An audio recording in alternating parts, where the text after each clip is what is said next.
It is now 6 p.m. and I want to welcome you to the City of Iowa City formal meeting on September 16, 2025.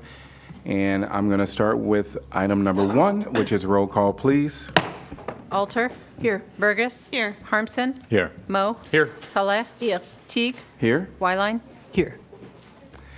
All right, again, welcome to your City Hall. To those of you that are present here and those that are joining us virtually, welcome as well.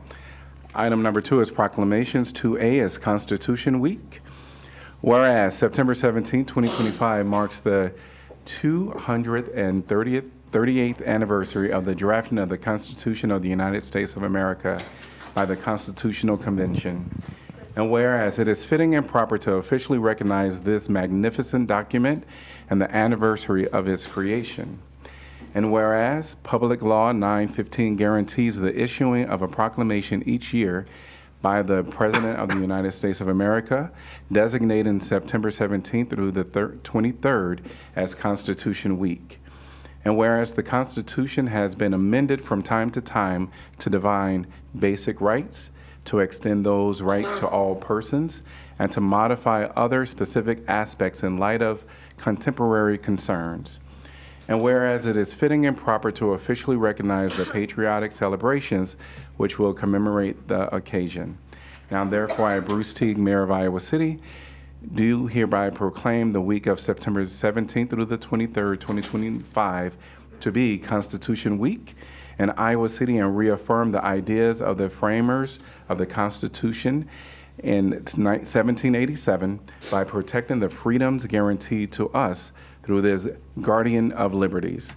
And accepting this is Sherilyn Evans on behalf of the Daughters of the American Revolution.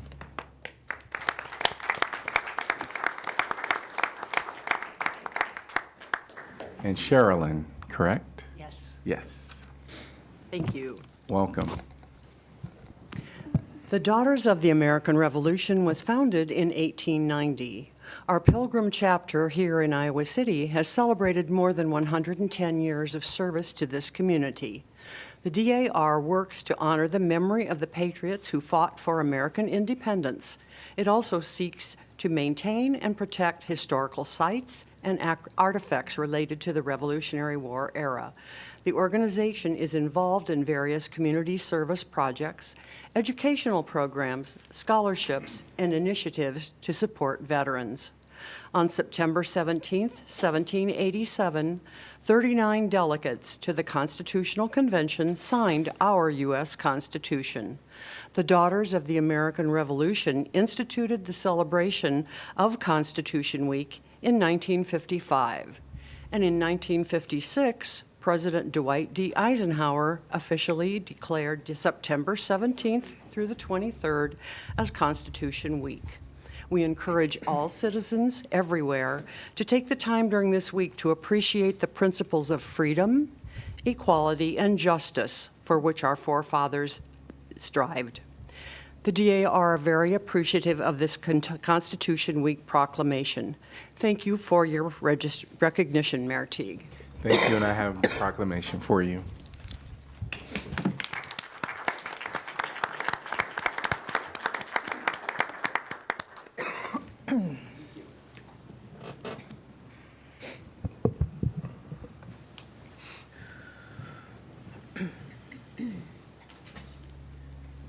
We're going to move on to the next proclamation, 2B, Welcoming Week, and this will be read by our very own Mayor Pro Tem Mazahir Salah.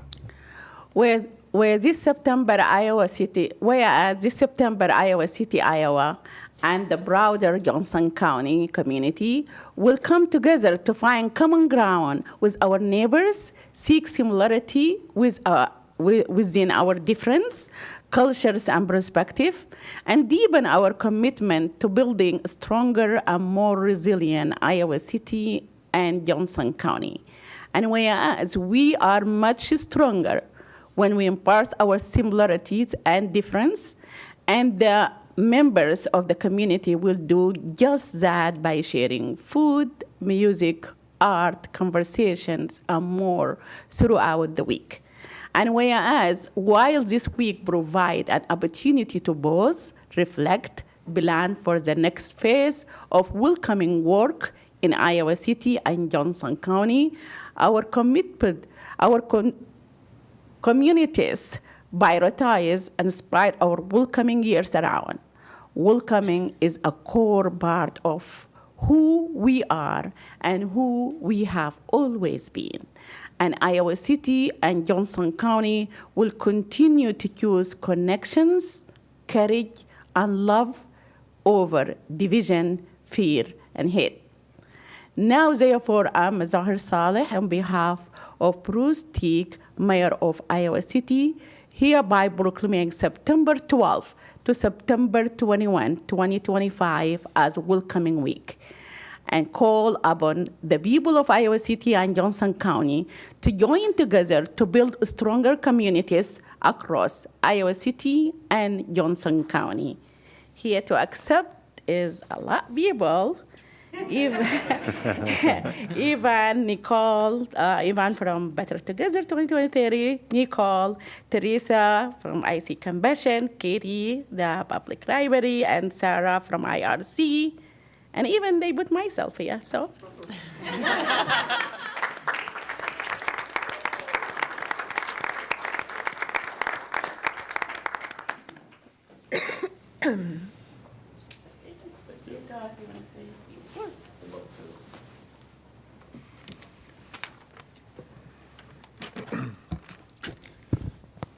Thank you, Council. This year marks the third consecutive year of Johnson County Community's collective efforts in celebrating Welcoming Week. Greater Iowa City and Better Together 2030 are proud to continually support our immigrant populations, organizations, and businesses in this important recognition each year. Welcoming Week is an over week-long celebration of immigrants all across the country. This year, Welcoming Week started last Friday and goes until Sunday, September 21st. Through Welcoming Week, organizations and communities bring together neighbors of all backgrounds to build strong connections and affirm the importance of welcoming and inclusive places in achieving collective prosperity. Locally, our cities and organizations are leaning into Welcoming Week more than ever in the past. Each additional year of celebration attracts more people and community groups that want to get involved and show their support too. The growing local support for Welcoming Week exemplifies a powerful collaboration to embrace that shared prosperity for everyone.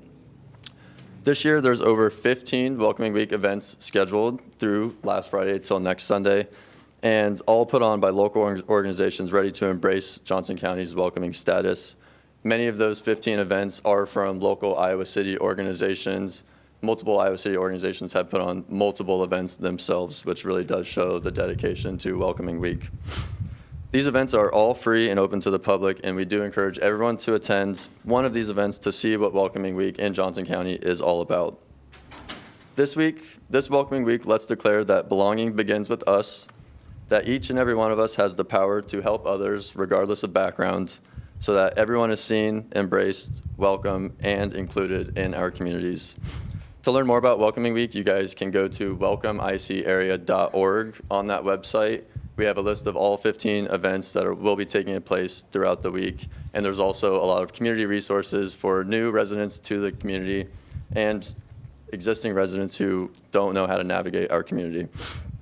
Lastly, we encourage everyone to display our Welcoming Week signs. This is the second year in a row we've had these signs. We are keeping the same signs intentionally, so this is an ongoing annual effort, not a separate year-by-year effort.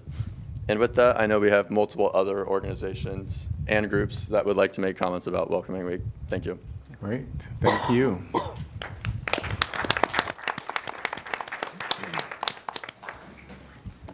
Welcome.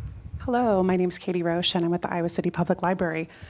And on behalf of the Iowa City Public Library and the Iowa City Public Library Friends Foundation, I want to share how deeply we value Welcoming Week and the spirit behind it.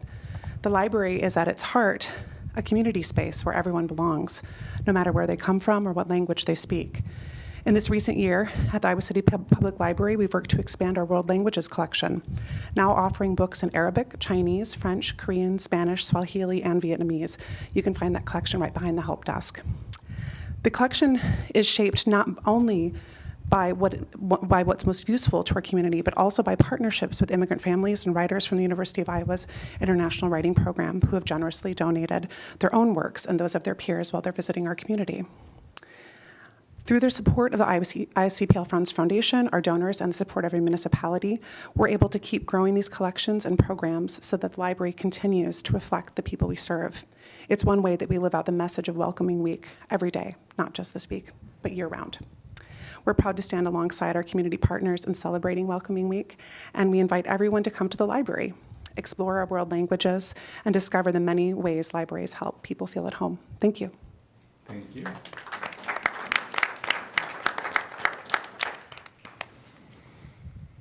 Welcome. Hi there. I'm Roger Gedkin with IC Compassion, and I want to thank everybody, Iowa City, Greater Iowa City, Eastside Neighborhood Association, and many others for participating in your various ways and supporting, either financially or in person or communicating. Welcome Weekend for us, for IC Compassion, started 3 years ago and has been a growing endeavor and a much rewarding one as well, and connecting all of our neighbors regardless of background and history. And every year it brings us closer together and in new ways, and we have every year new stories that we have to share that connect people who didn't believe that either they belonged or did not know they had friends in the neighborhood. So just want to thank everybody present here and everybody who has helped in the Welcoming Weekend and Welcome Week. So thank you.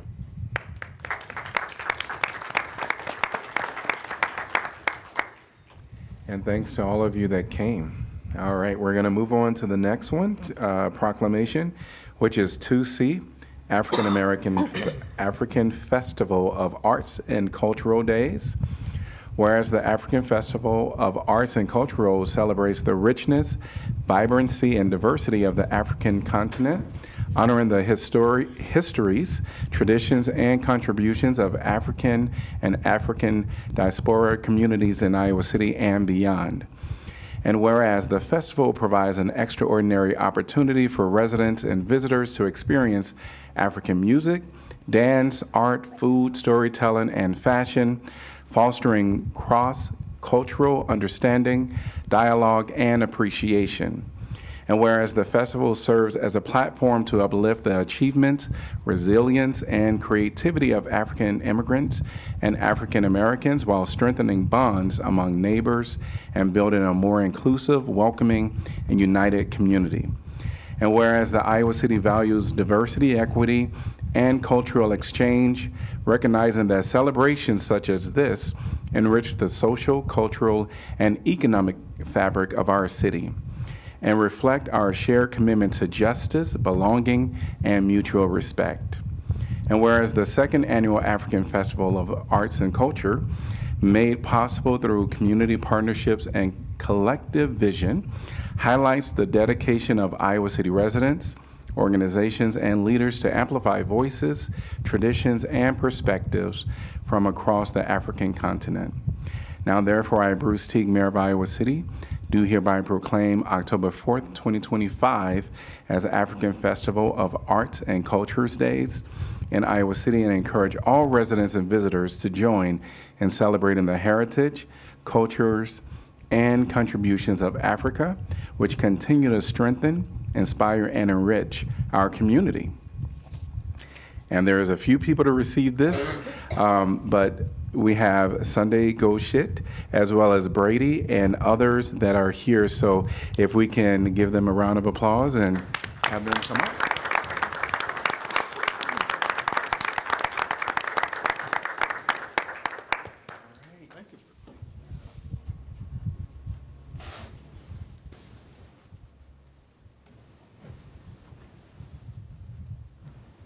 The first annual African Festival of Arts and Culture took place last year on September 28th.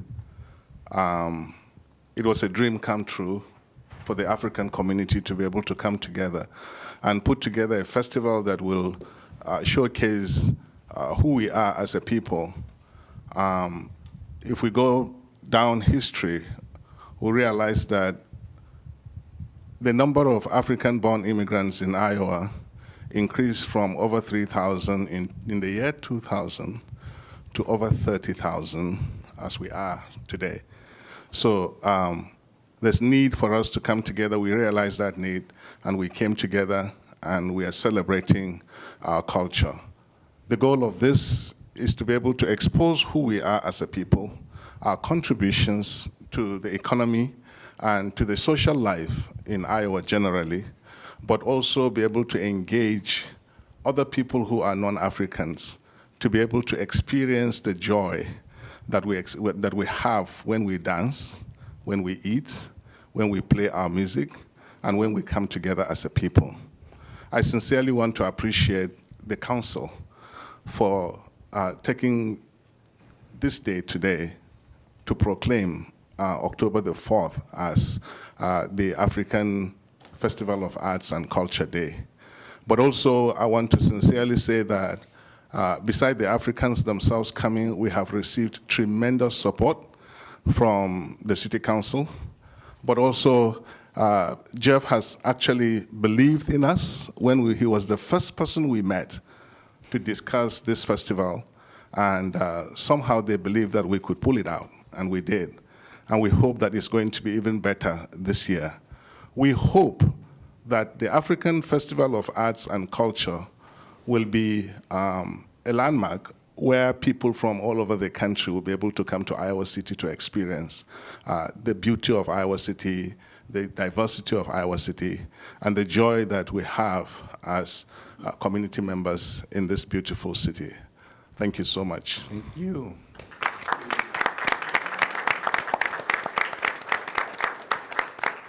Thanks to everyone that came for the proclamations. We're going to move on to our consent agenda, which is items 3 through 7. Could I get a motion to approve? But we will remove item 6B for separate consideration. So moved. Alter. Second, Mo. All right. Anyone from the public like to discuss a topic that is on our consent agenda? If you're virtual, please raise your virtual hand. If you're in present, please come forth. Seeing no one in person or online, council discussion. Roll call, please. Harmson. Yes. Mo. Yes. Sala. Yes. Teague. Yes. Wyline. Yes. Alter. Yes. Burgess. Yes. Motion passes 7-0.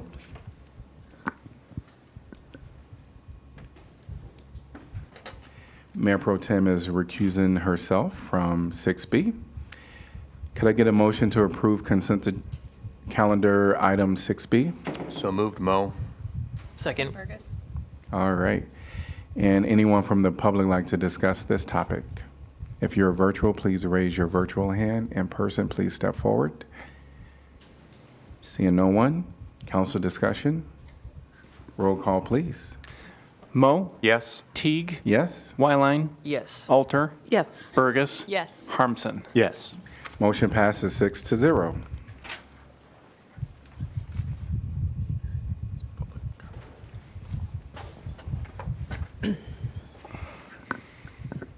Item number 8 is community comment. This is an opportunity for the public to give comment that is not on our formal agenda. Only in-person comments will be allowed for community comment. And also, council cannot engage in discussion or debate due to open meeting laws. I want to see the hands of anyone that would like to speak during this portion. All right, and if you're online, please raise your virtual hand. All right, we invite you to come up. There is a sign-in at this podium. There are also some cards in the back that you can pre-fill out, which will be just drop it in the bucket. All right, welcome. Please state your name and city you're from. You'll be allowed up to 3 minutes. My name is Morgan Sauce. I live in Iowa City. I apologize for my composure right now. So as of September 15th, the Pandemic Mitigation Collaborative reports 1 in 40 Iowans are actively infectious with COVID-19. Iowa, as has been past reported, is the second highest in the nation for cancer rates. And July 30th, the University of Colorado Cancer Center released a study showing that COVID infections actively COVID and flu infections replicate dormant cancer cells in the tested breast cancer cells in mice, and the researchers concluded that this was likely applicable to all cancers that have gone into remission. I, myself, as a cancer survivor, every public gathering such as this one after the pandemic leaves me terrified to my core that I will face again the toughest years I've ever had to face in my life.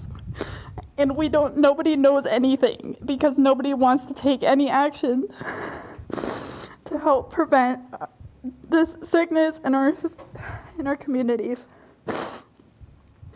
Long COVID is the most common chronic illness in children, surpassing asthma now, because we have failed to mitigate this in our schools and we have failed to protect our communities from this disease.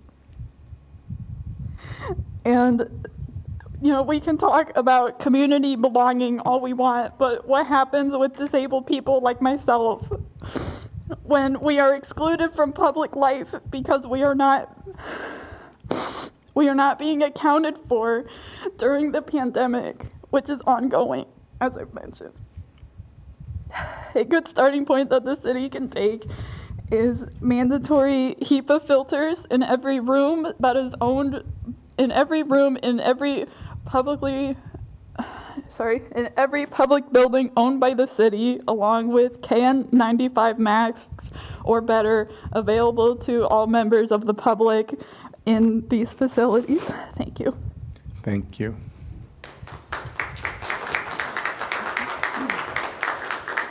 Welcome. Please state your name and city you're from. John Clayton, 1030 William Street, Iowa City, Unit 304. So I'm a resident of Diamond Senior Apartments.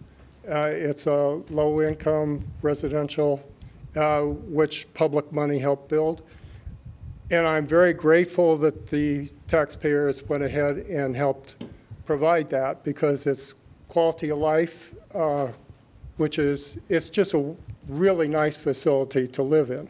So I'm grateful for that. And so I want to address the concern about social justice and quality of life is not just having a nice physical place to live, but also an atmosphere where you are safe and have dignity. And the management is missing enforcement of rules on behavior because we have residents not paying rent for 1 month, 2 months, 3 months, still not paying rent, no electricity, running cords out into the hallway to take electricity from the hallway. So there's a lot of visitors coming and going from there, which have not been screened. There's yelling and cussing in the hallway. There's also some residents who are enablers that allow others to come in and stay with them. The maximum allowed is supposed to be 14 days. And I think you should go through management even to get that cleared, but they aren't, and they've been there over 2 months, still living there. We don't know that they've been screened. Again, their behavior has been belligerent towards residents. Management, there's cameras in the hallways, there's just no enforcement. So when you provide facilities for low-income housing, and there are conditions put on behavior of those who are living there, it's in our contract that we're supposed to behave. There also needs to be conditions placed on the owners that they are held accountable for enforcing behavior in those facilities, because that's also quality of life, And so thank you for hearing me. Thank you for your service to the community. Iowa City is a wonderful place. Thank you. Thank you. And there's the basket for you to drop. Yes, thank you.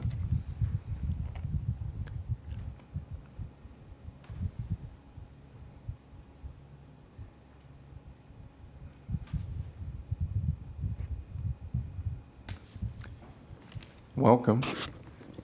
Oh, thank you. My name is Mary Gravitt, and I live in Iowa City. And I want to talk about the school shooting in Minnesota.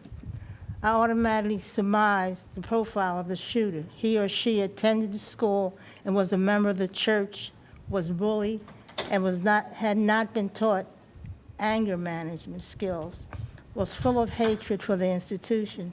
I listened to the interviews on NPR with various officials of the Catholic Diocese who spoke about hardening the school church building. This is well and good, but said nothing about school bullying and anger management, which are the ticking time box for future violence and the murder of school children and their instructors. Deep in the profile of all the shooters are childhood bullying and a lack of anger management proven from Columbine to Sandy Hook to Nashville, Tennessee, to Perry, Iowa, to Minnesota, and the availability of long guns, AR-15, military rifles, and ammunition, or shotguns in the case of Columbine and the recent shooting in Iowa. However,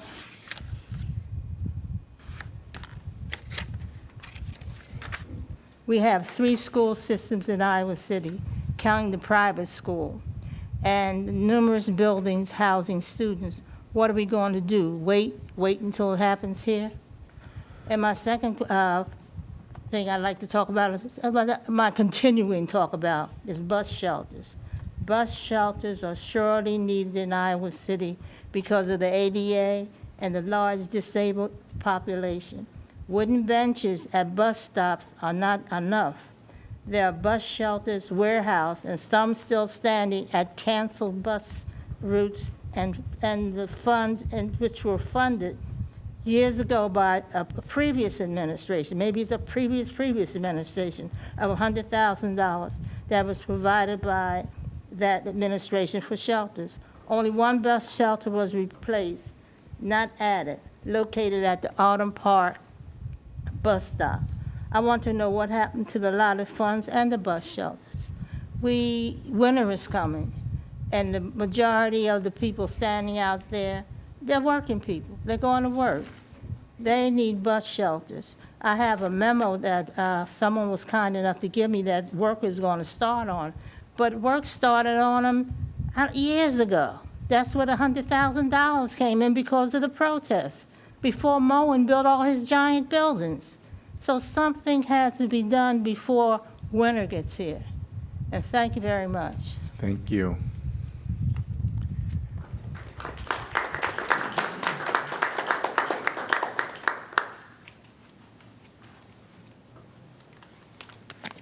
Welcome.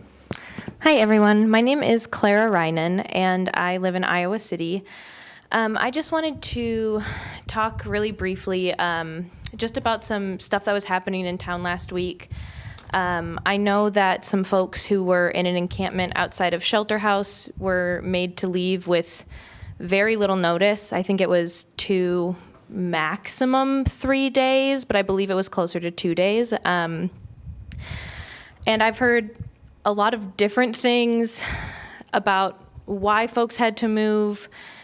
So first of all, I think it'd be great if the community could get some clarity on why that decision had to be made so quickly. It seems like it was maybe because of an upcoming city inspection or something that folks had to be moved for. And if that is the case, I just want to say I find it really disappointing that I didn't see any of you out there helping folks move their things. There were a lot of community members who have already put a lot of time and energy from their personal lives each week to making sure that folks who are living at the encampments are getting what they need and getting the help they need.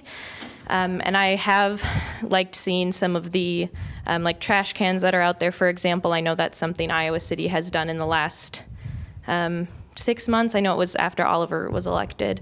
And so I just wanted to say that I think I hear a lot of people on council talk a big game about housing and how much it means to them.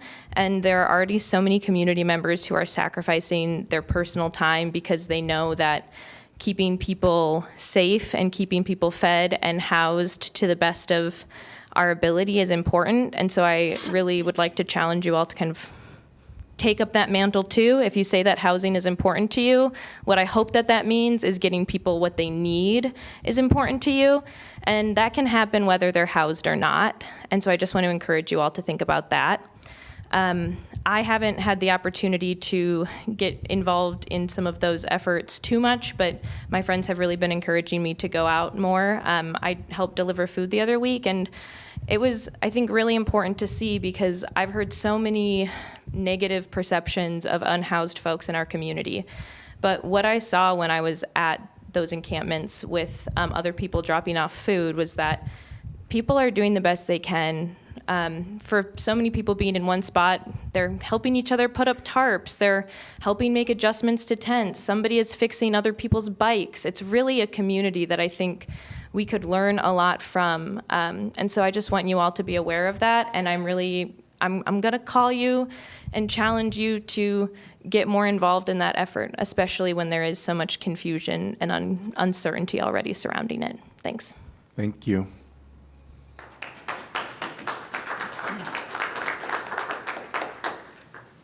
Welcome. Please state your name and city you're from. My name is Raymond Nepple from Iowa City. As a Navy Vietnam vet, I request that you turn the timer off. It gives me jitters when I'm trying to give my presentation, if you could respect that. Good evening. My name is Ray Nepple. I'm a former two-term mayor of Templeton, Iowa. Marlene and I reside at 2438 Walden Court. I'm here this evening because our 30-foot sidewalk has settled 2.5 inches, nosediving to the foundation. The street is as sinking as in need of a French drain. I, as well as Pauline Taylor, two-term city council, addressed this issue at the January public comment section.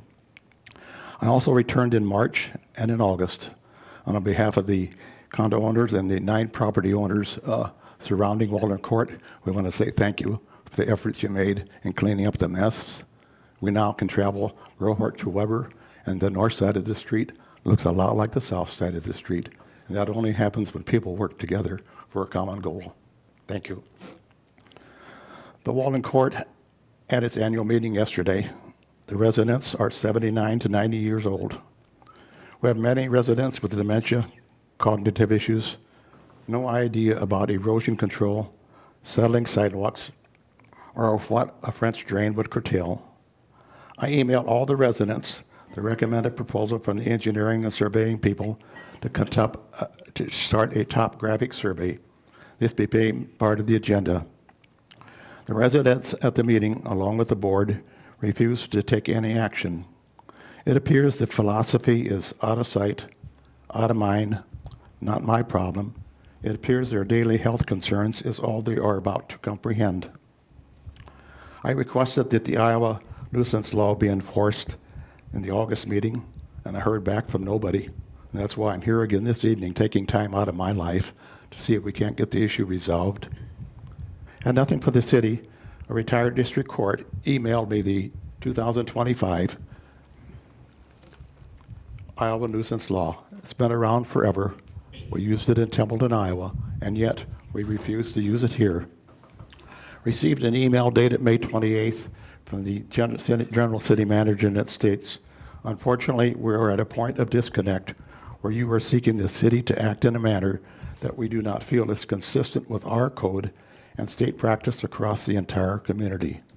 I'm not asking you to enforce your code. I'm asking you to enforce the Iowa code. Nearly all cities must manage nuisance properties in their community at some point in time. Such properties that are unappealing can cause surrounding property values to decline and create a poor image of the community. The notice of violations needs to be sent out to all the condo owners. We're not asking you to fix it. All we're asking you to do is send notice so it happens. I'm very afraid of falling at 79 years of age. The CDC says 1 in 4 seniors age 65 or older experience falls each year, requiring nursing home care That's would 3 drain our minutes. assets. Then comes Medicare, and you, the taxpayers, get to pick up the bill because the city government failed to utilize the Iowa Judicial Nuisance Code, Chapter 659. The code reads as following, very specific, very upright and point. Whatever is injurious to health indecent or unreasonably offenses to the senses, or an obstruction to the free use of property so as essentially to interfere unreasonably with the comfort and enjoyment of life or property is a nuisance. This sidewalk has been settling for 6 years. I've took it to the annual meetings. We've had emails and no response and no correction. You don't need to be a genius to see what's going on. And now the street is settling. The street involves 4 duplexes, so we're talking 8 people. The street is settling, the water's running off the driveways, down the driveways, and at the end, getting underneath the street and settling the street. This fall, as the snow flies and the rains come, the water's going to sit right at the end of that driveway, and 13 people go to that mailbox every day to get their mail. We've seen people fall, and yet we can't get anybody here. So I'd personally like to invite Oliver to come to our condo, and I'll show you what's going on. But it appears not everybody wants to see what's going on.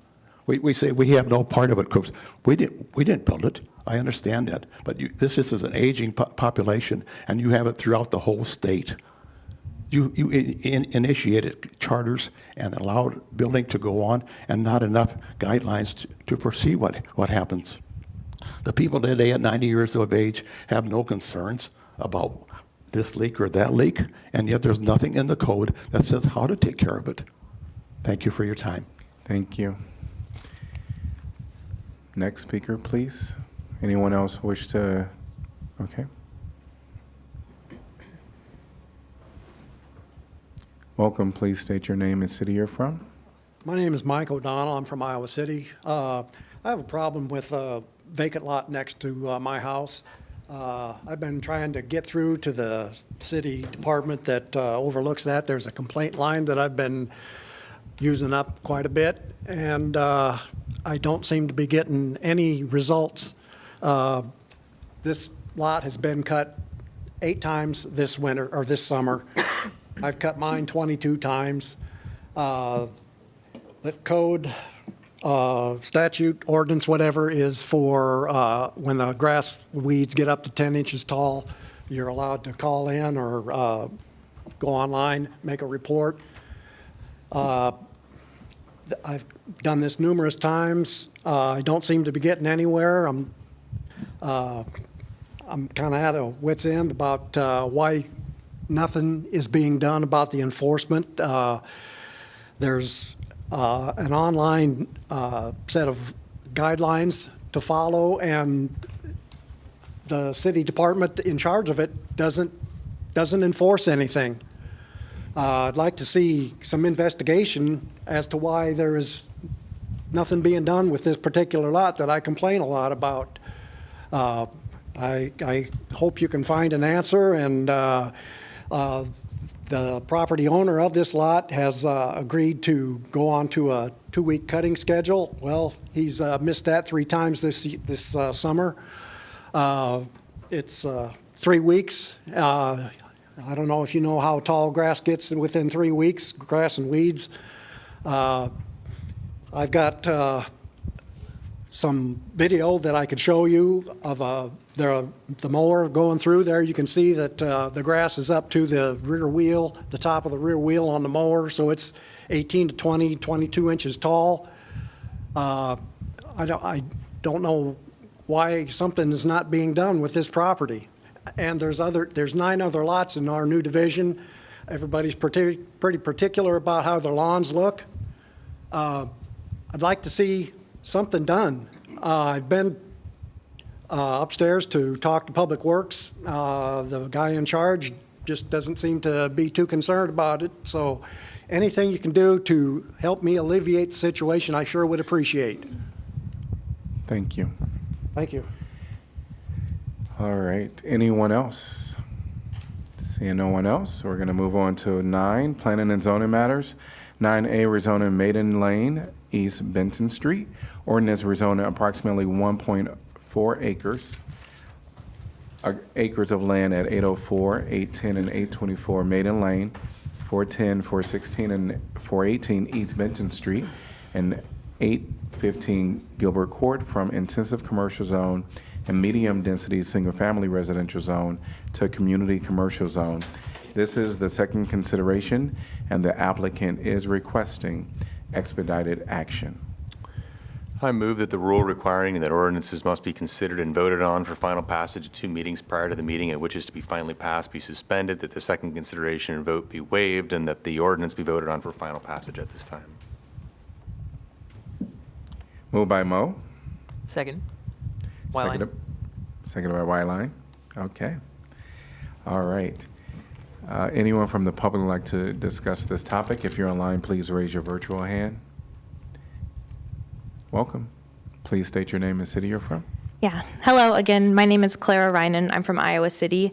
I just wanted to say that based off of the comment on this rezoning about the Maiden, and Benton Street, I'm really excited to see what's going to happen here when the zoning is approved. Great Plains Action Society does really great work, and so I think it's really exciting that they'll be able to reuse those existing buildings instead of having to potentially build something new or repurpose the space. So I just wanted to say I think this sounds like a great idea, and I'm glad we can potentially expedite it. Great. Anyone else? Say no one else in person or online. Council discussion. Roll call, please. Sala? Yes. Teague? Yes. Wyline? Yes. Alter? Yes. Burgess? Yes. Harmson? Yes. Mo? Yes. Motion passes 7-0. Could I get a motion to pass and adopt? So moved, Mo. Second, Harmson. Roll call, please. Teague? Yes. Wyline? Yes. Alter? Yes. Burgess? Yes. Harmson? Yes. Mo? Yes. Sala? Yes. Motion passes 7-0. Could I get a motion to accept correspondence? So moved, Mo. Second, Second. Wyline. All in favor say aye. Aye. Aye. Any opposed? Motion passes 7-0. 9B, rezoning 611 Greenwood Drive. Ordinance conditionally rezoning approximately 9.9 acres of land located at 611 Greenwood Drive from neighborhood public zone to medium-density multifamily residential zone with a planned development overlay. This is the second consideration, and the applicant is requesting expedited action. I move that the rule requiring that ordinances must be considered and voted on for passage at 2 council meetings prior to the meeting at which is to be finally passed be suspended, that the second consideration and vote be waived, and that the ordinance be voted on for final passage at this time. Moved by Mo. Second, Saleh. Anyone from the public like to address this topic? If you're online, please raise your virtual hand. Seeing no one in person or online. Council discussion. Roll call, please. Teague? Yes. Wyline? Yes. Alter? Yes. Burgess? Yes. Harmson? Yes. Mo? Yes. Sala? Yes. Motion passes 7-0.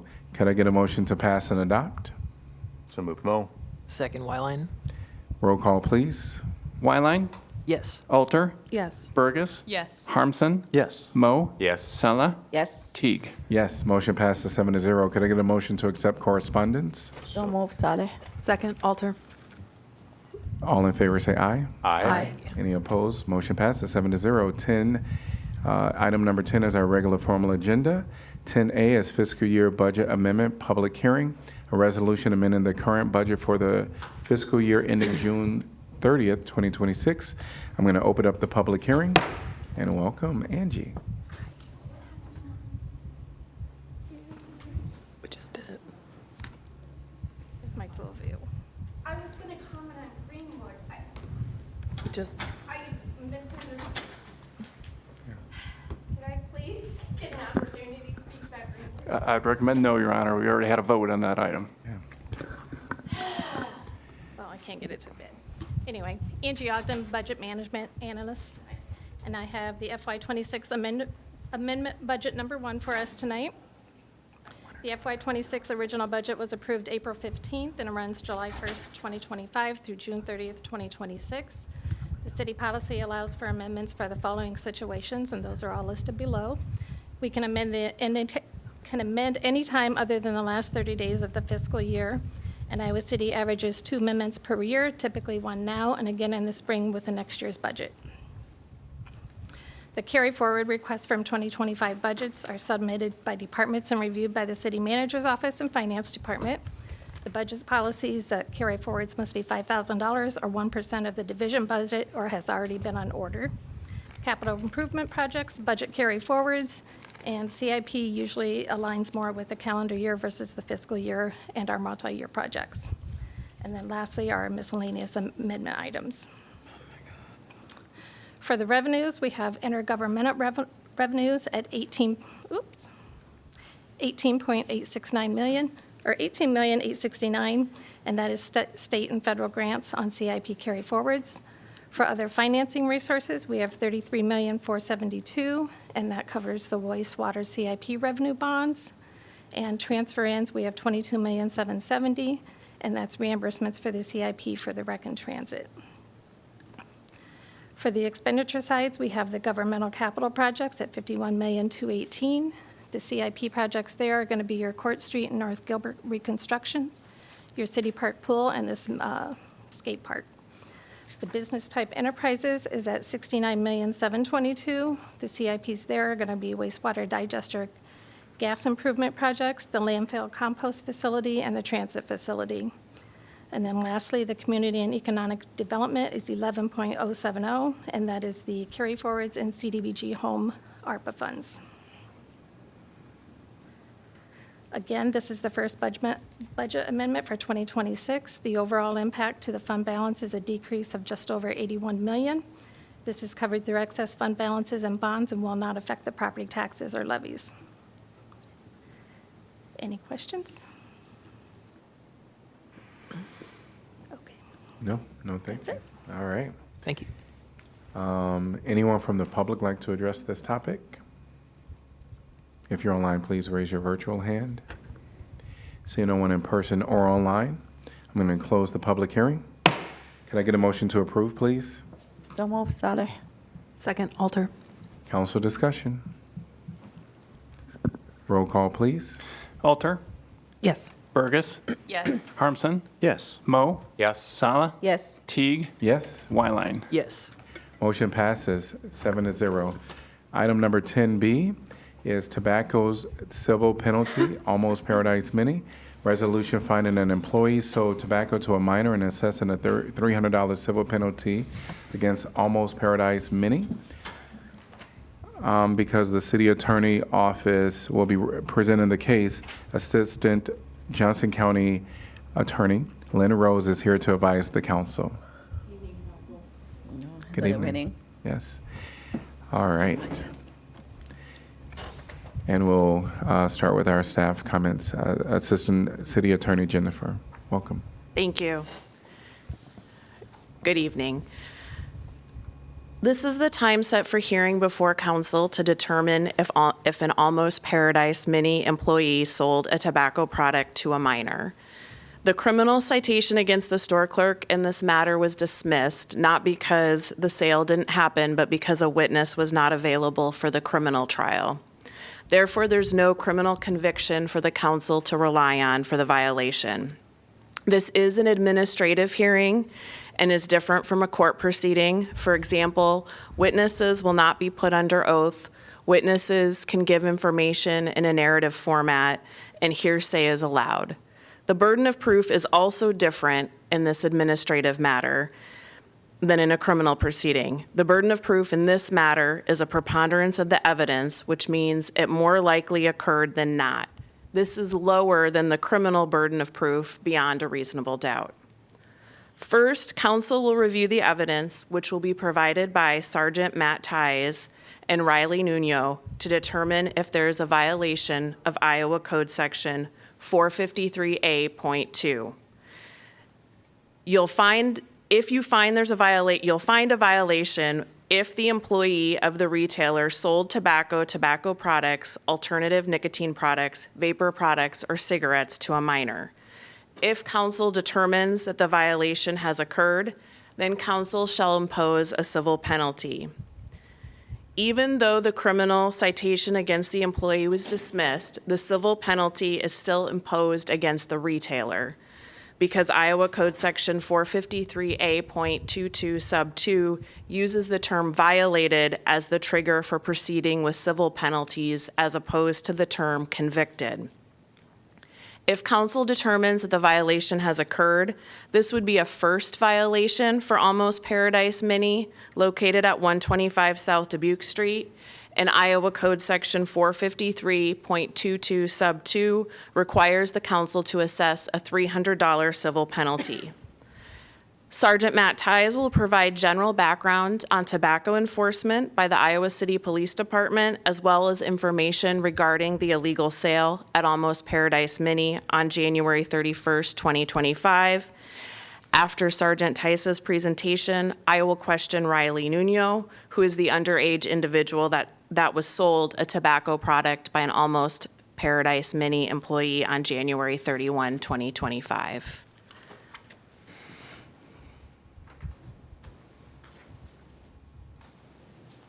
Welcome. Good evening. I'm Matt Ties. I'm a sergeant with the Iowa City Police Department. So the city has a 28E agreement with the Iowa Department of Revenue to perform tobacco compliance checks and enforcement. We do one compliance check per year at each business that has a tobacco permit. And then if that business fails, we'll do an additional compliance check on that business. So how the compliance check works is that an underage person works with the police department to conduct the compliance checks. That person is checked. They have to have their state-issued ID. They're only allowed to have that ID and whatever money we give them and to go into the store. It's explained to the helper that there's no deceit. So this isn't a trick. We're not trying to trick businesses. If they go into a business and they ask for their ID, the helper will give the clerk their state-issued ID. If they ask if they're under 21, they have to answer that truthfully. Same with their birth date. They have to give their actual birth date.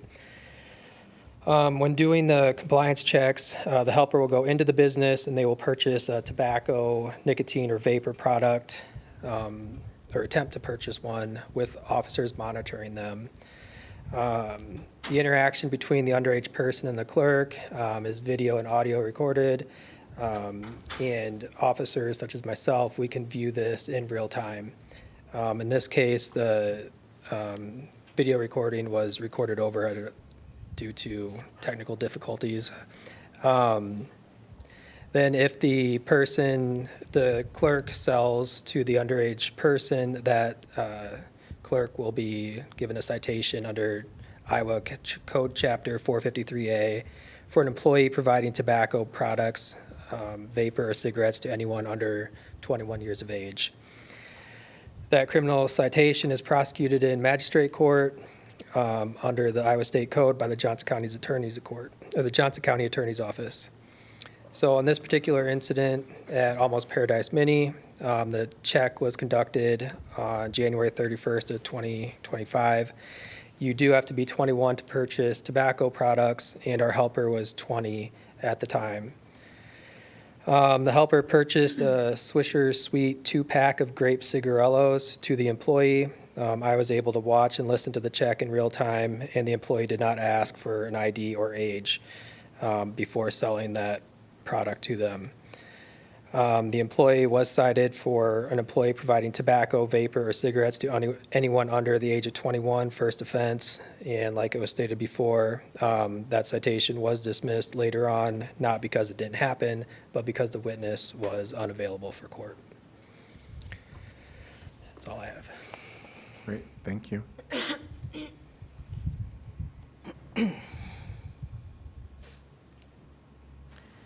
I'll now ask some questions of Riley Nuno, the underage person that purchased the tobacco on January 31st, 2025. Could you please state your name and occupation? My name is Riley Nuno with I'm an officer with the Fairfield Police Department. And could you state your birthday and your age on January 31st, 2025? June 24th, 2004, I was 20 years old. And did you assist the Iowa City Police Department with tobacco compliance checks on January 31st, 2025? Yes. And what were you advised to do if a retailer asked for your age or date of birth?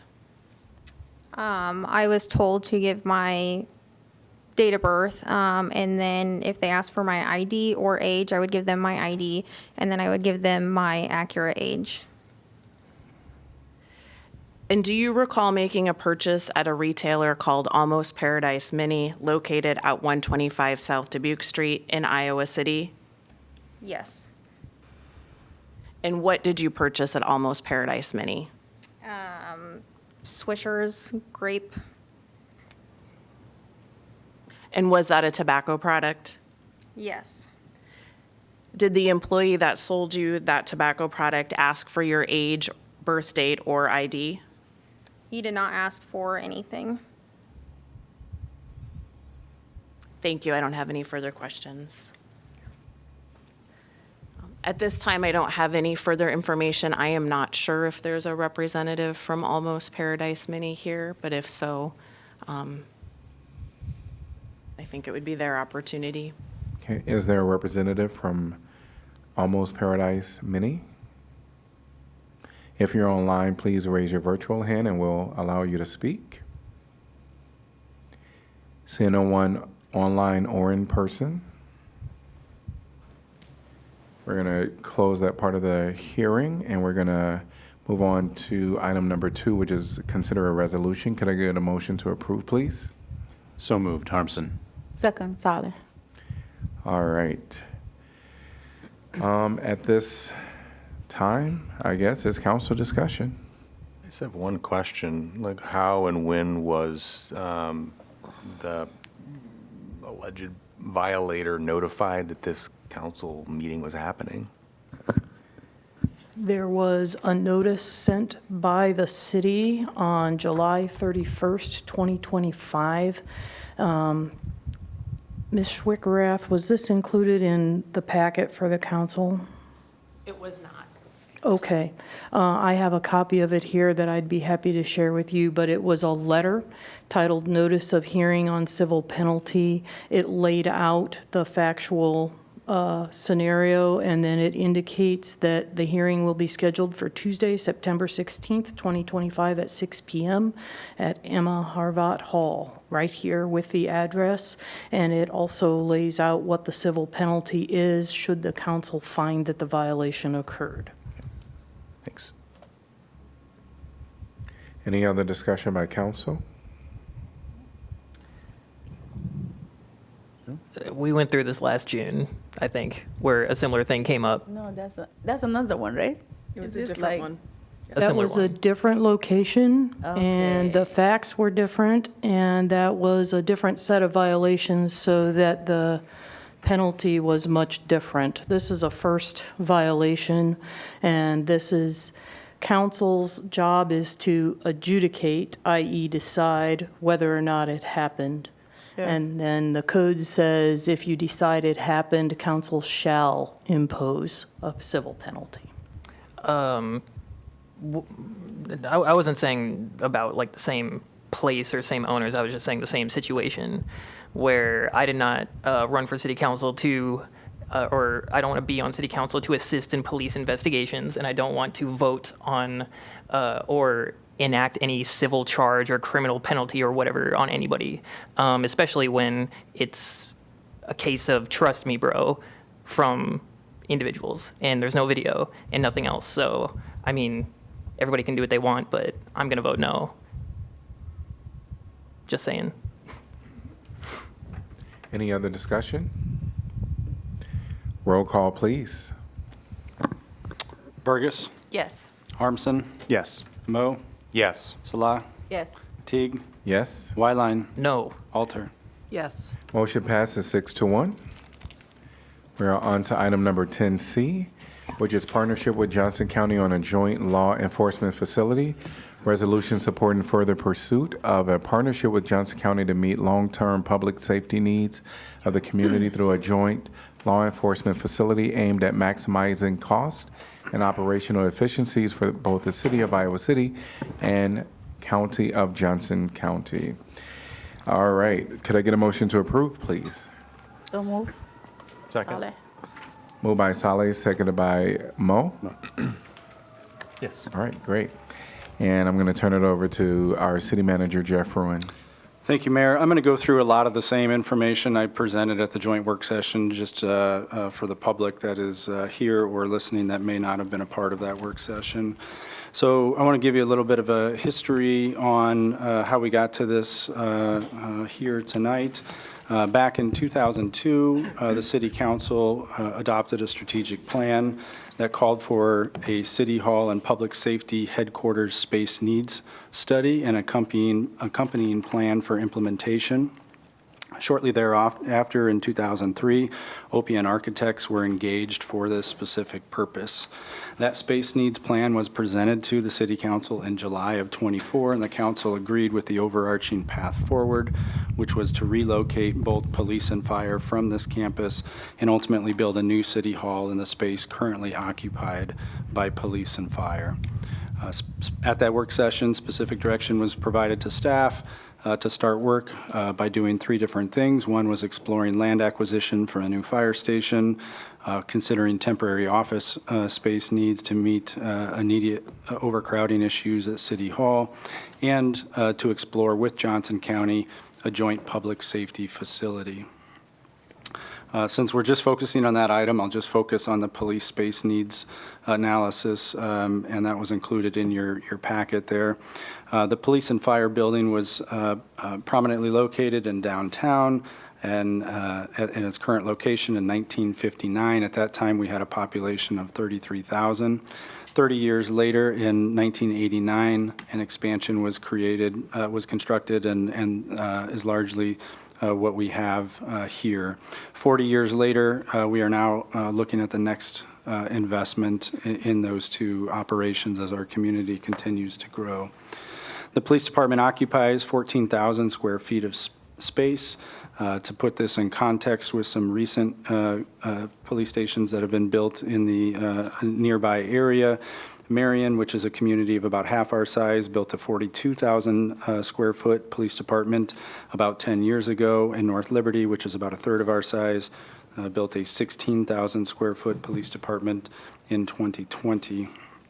In addition to being very undersized in the PD, we don't meet any workplace, healthy workplace standard. It's not acceptable, and it's generally seen the core components of the building reach useful life threshold, which means we will undoubtedly have some significant investments in that building, both the police and fire side, in the next decade. The space needs analysis for the police department determined that for current and future growth, about 40,000 square feet was needed. And again, that's roughly it's a little bit less than that Marion example I provided earlier. The estimated cost was at $32 million. For the core replacement, there was an additional $22.7 million of add-ons should we decide to pursue that. And that included both conditioned parking for vehicle longevity and security and centralized evidence storage. So a baseline $32 million project. You'll recall from our work session, we talked a little bit about the county. The study we did with Shive was using 36.5. That's because it brought in the conditioned parking, which was 4.5. So 32 million for the core building and another 4.5 for the conditioned parking. Without pursuing these relocations of both police and fire, we're going to need to reinvest in those substandard facilities and probably look to buy or lease temporary space to accommodate growth unless an alternative new police station is pursued outside of this partnership that's envisioned with Johnson County. So at the joint meeting, there was a lot of discussion about the loss of power with the establishment of a joint facility, and I just want to circle back to that because I think that's a critical question that you're asking. I really don't see that being an issue going forward. Anytime that as that joint authority conducts its business, it ultimately will have to create a lease agreement that is acceptable to this city council. So there will be a high degree of cooperation between that joint authority and the city and county staff to ensure that those expectations are aligned, and we would certainly expect it to be frequent touch points with the city council throughout the planning phases that are yet to come. Both Chief Liston and I are very supportive of this partnership and believe it will save our community and taxpayers dollars, not only in the construction, which was estimated by Shive Hattery to be over $10 million. We also believe there's long-term operational savings and benefits from the co-location with Johnson County Sheriff's Office. I'm happy to answer more questions if you have if you have questions about the resolution or the space needs study that we finished up last July. I want to start just by saying for council and the community that I did once upon a time work for OPN. I no longer work there. I have no financial interest in OPN and no longer have any conflicts of interest. So just want to get that out there right away. I question, I guess, would be I know the lease agreement is something that's, if we enter into this agreement, is a long time off. I'm just curious about the financial impact for the city. You know, at when you talked about the cost of constructing a police department, that was a capital investment of the city. This seems like a different kind of thing where we'd be paying lease. Do you have any ranges of what that looks like for the budget and your comfort level with assuming that lease? Well, a lot's gonna depend on the variables between now and then, but the way that the state code envisions that those payments would be made would be through the debt service levy, and that's an uncapped levy, so that's not going to be competing with those operational dollars for your operating departments like police and fire, parks and rec, general government. It's going to be out of the debt service levy. And so much is going to depend on how we financially structure that deal. There's a big difference between what we would normally issue, which is a 10-year bond for most of our projects. A facility like this, much like the wastewater project that you recently approved, would likely be a 20 or 30-year lease, but that's going to greatly impact what the annual payment would be. So it's safe to say that it would be probably a multi-million-dollar lease per year, assuming that we're looking at a 20 or 30 year lease agreement. But it'd be really hard to get a precise number without going through all of the planning and then all the different financing options that would be present. But you answered my question at the beginning. The impact on the general fund is not a thing to be considered in this. Correct. We don't anticipate there being staffing changes because we're moving in operational, because we're moving into a new facility. The lease would be paid out of the debt service levy. If I may, Council, add one other thing about Councilor Mo's question about capital improvement and so forth for the structure. The state code provision, which is 346.27, contains language that allows for the possibility that once the bonds issued by the authority to pay for the construction of the facility are paid off, the authority can convey the title to the property owned by the authority to the incorporating units, i.e. the city and the county, in accordance with the provisions contained in the Article of Incorporation. So that's something that we would want to talk about up front. If that's something that is of interest to the council, I would assume it would be. That's something that we could, ultimately take title to what would presumably be a condoed out portion of the facility that would be our portion, and we would own it. Again, a lot of things would have to happen between now and then for that to take place, but I just want to make sure you're aware that that is one possible outcome. Relating to that, Eric, I'm trying to pull up the code now, but I had in my notes from the joint meeting that conveying the property at the end of the payment of the revenue bonds would actually go back on the ballot. Well, let's I have see. subsection 25B within 34627. I'll just read that section here. The question of whether a conveyance shall be made shall be submitted to the registered owners of the county. An affirmative vote equal to at least a majority of the total votes cast on the question shall be required to authorize the conveyance. If the question does not carry, the authority shall continue to operate, maintain, and manage the building under a lease arrangement with the incorporating units. So that it does have to go back to the voters in order to return the real estate to the county or the city, correct? That's my reading. Okay. One question of clarification related to the joint authority with 3 persons being identified.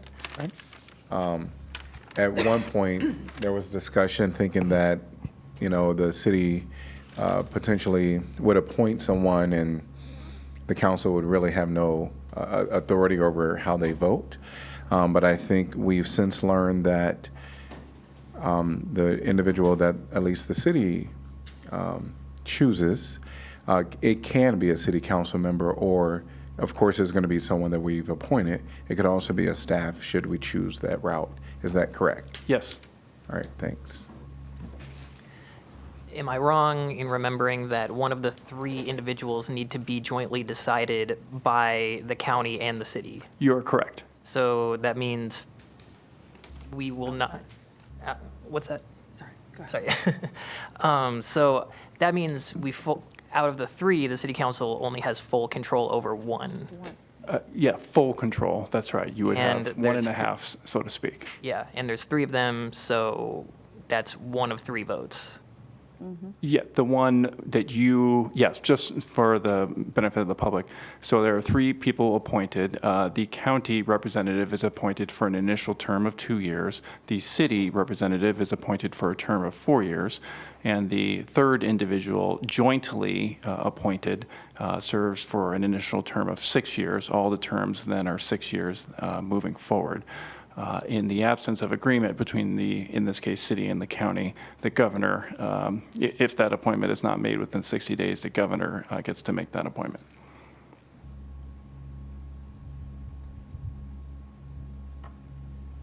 Okay. And you mean, when you say it could be a staff, you mean the first person, the full one, Yes.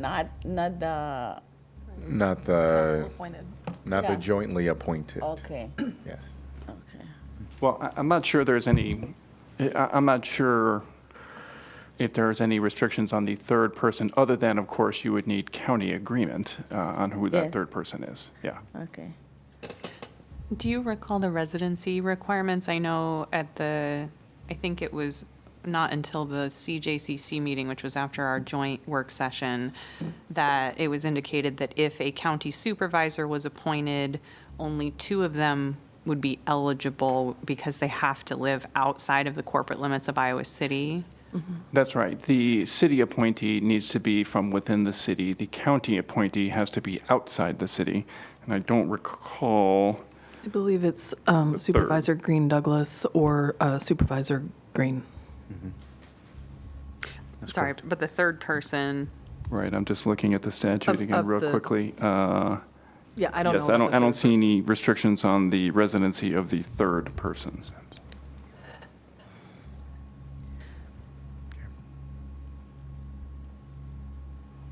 Any other questions by council? I- We'll wait. We will have deliberations after the public comment. Any other questions by council? Hearing none. Anyone from the public like to address this topic? If so, please raise your hand. All right, and if you're online, please raise your virtual hand. I'm going to allow 3 minutes for everyone to speak. In the back, I'm going to ask folks that will sign the card and drop it in the basket up front when you come. We'll invite people up at this time. I'll start online. Welcome, David. You'll be allowed up to 3 minutes to speak.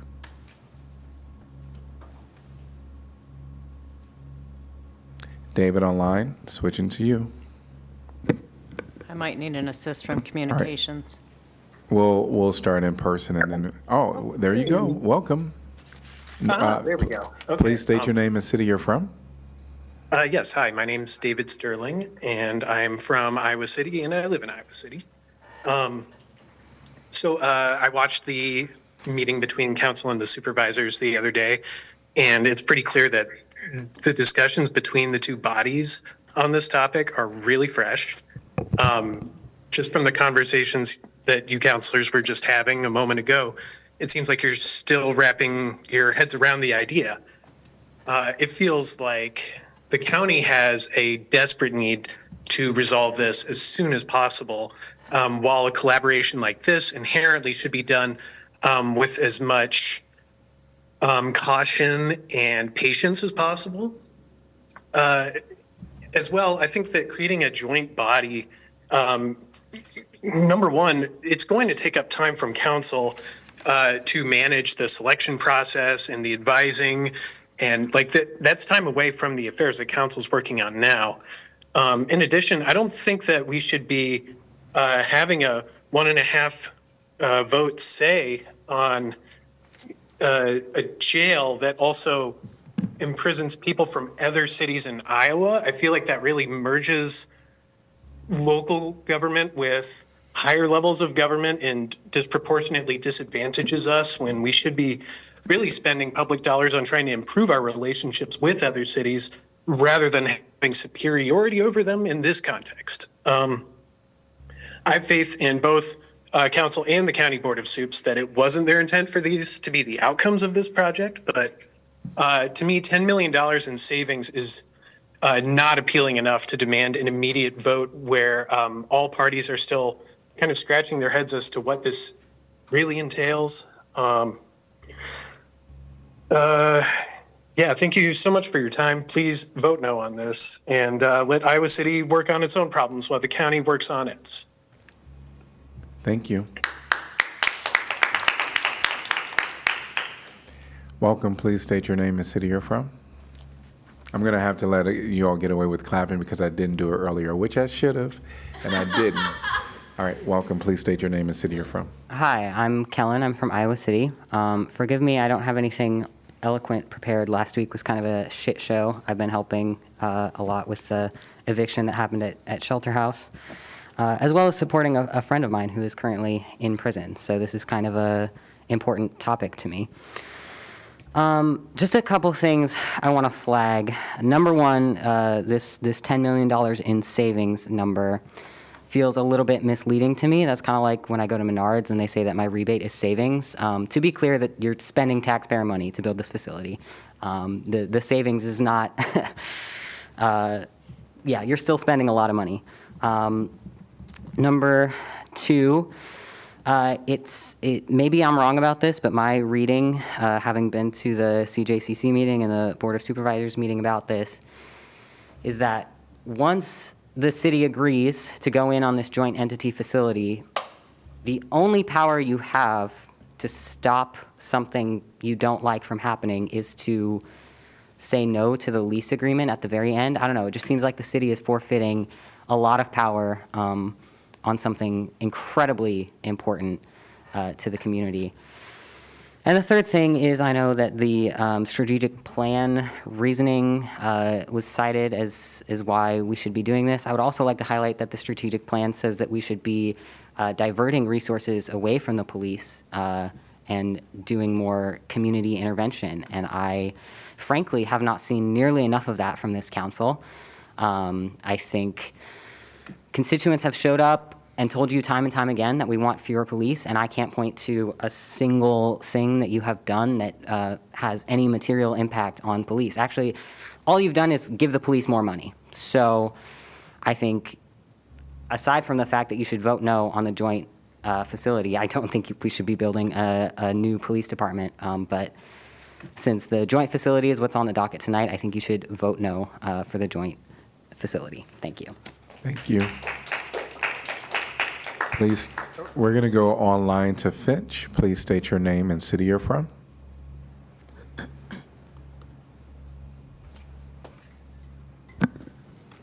Lily, can you help out here? All right, if you can unmute.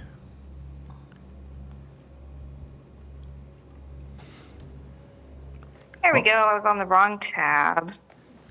Welcome. Councilors, I come to you today to urge you to vote no on this proposal.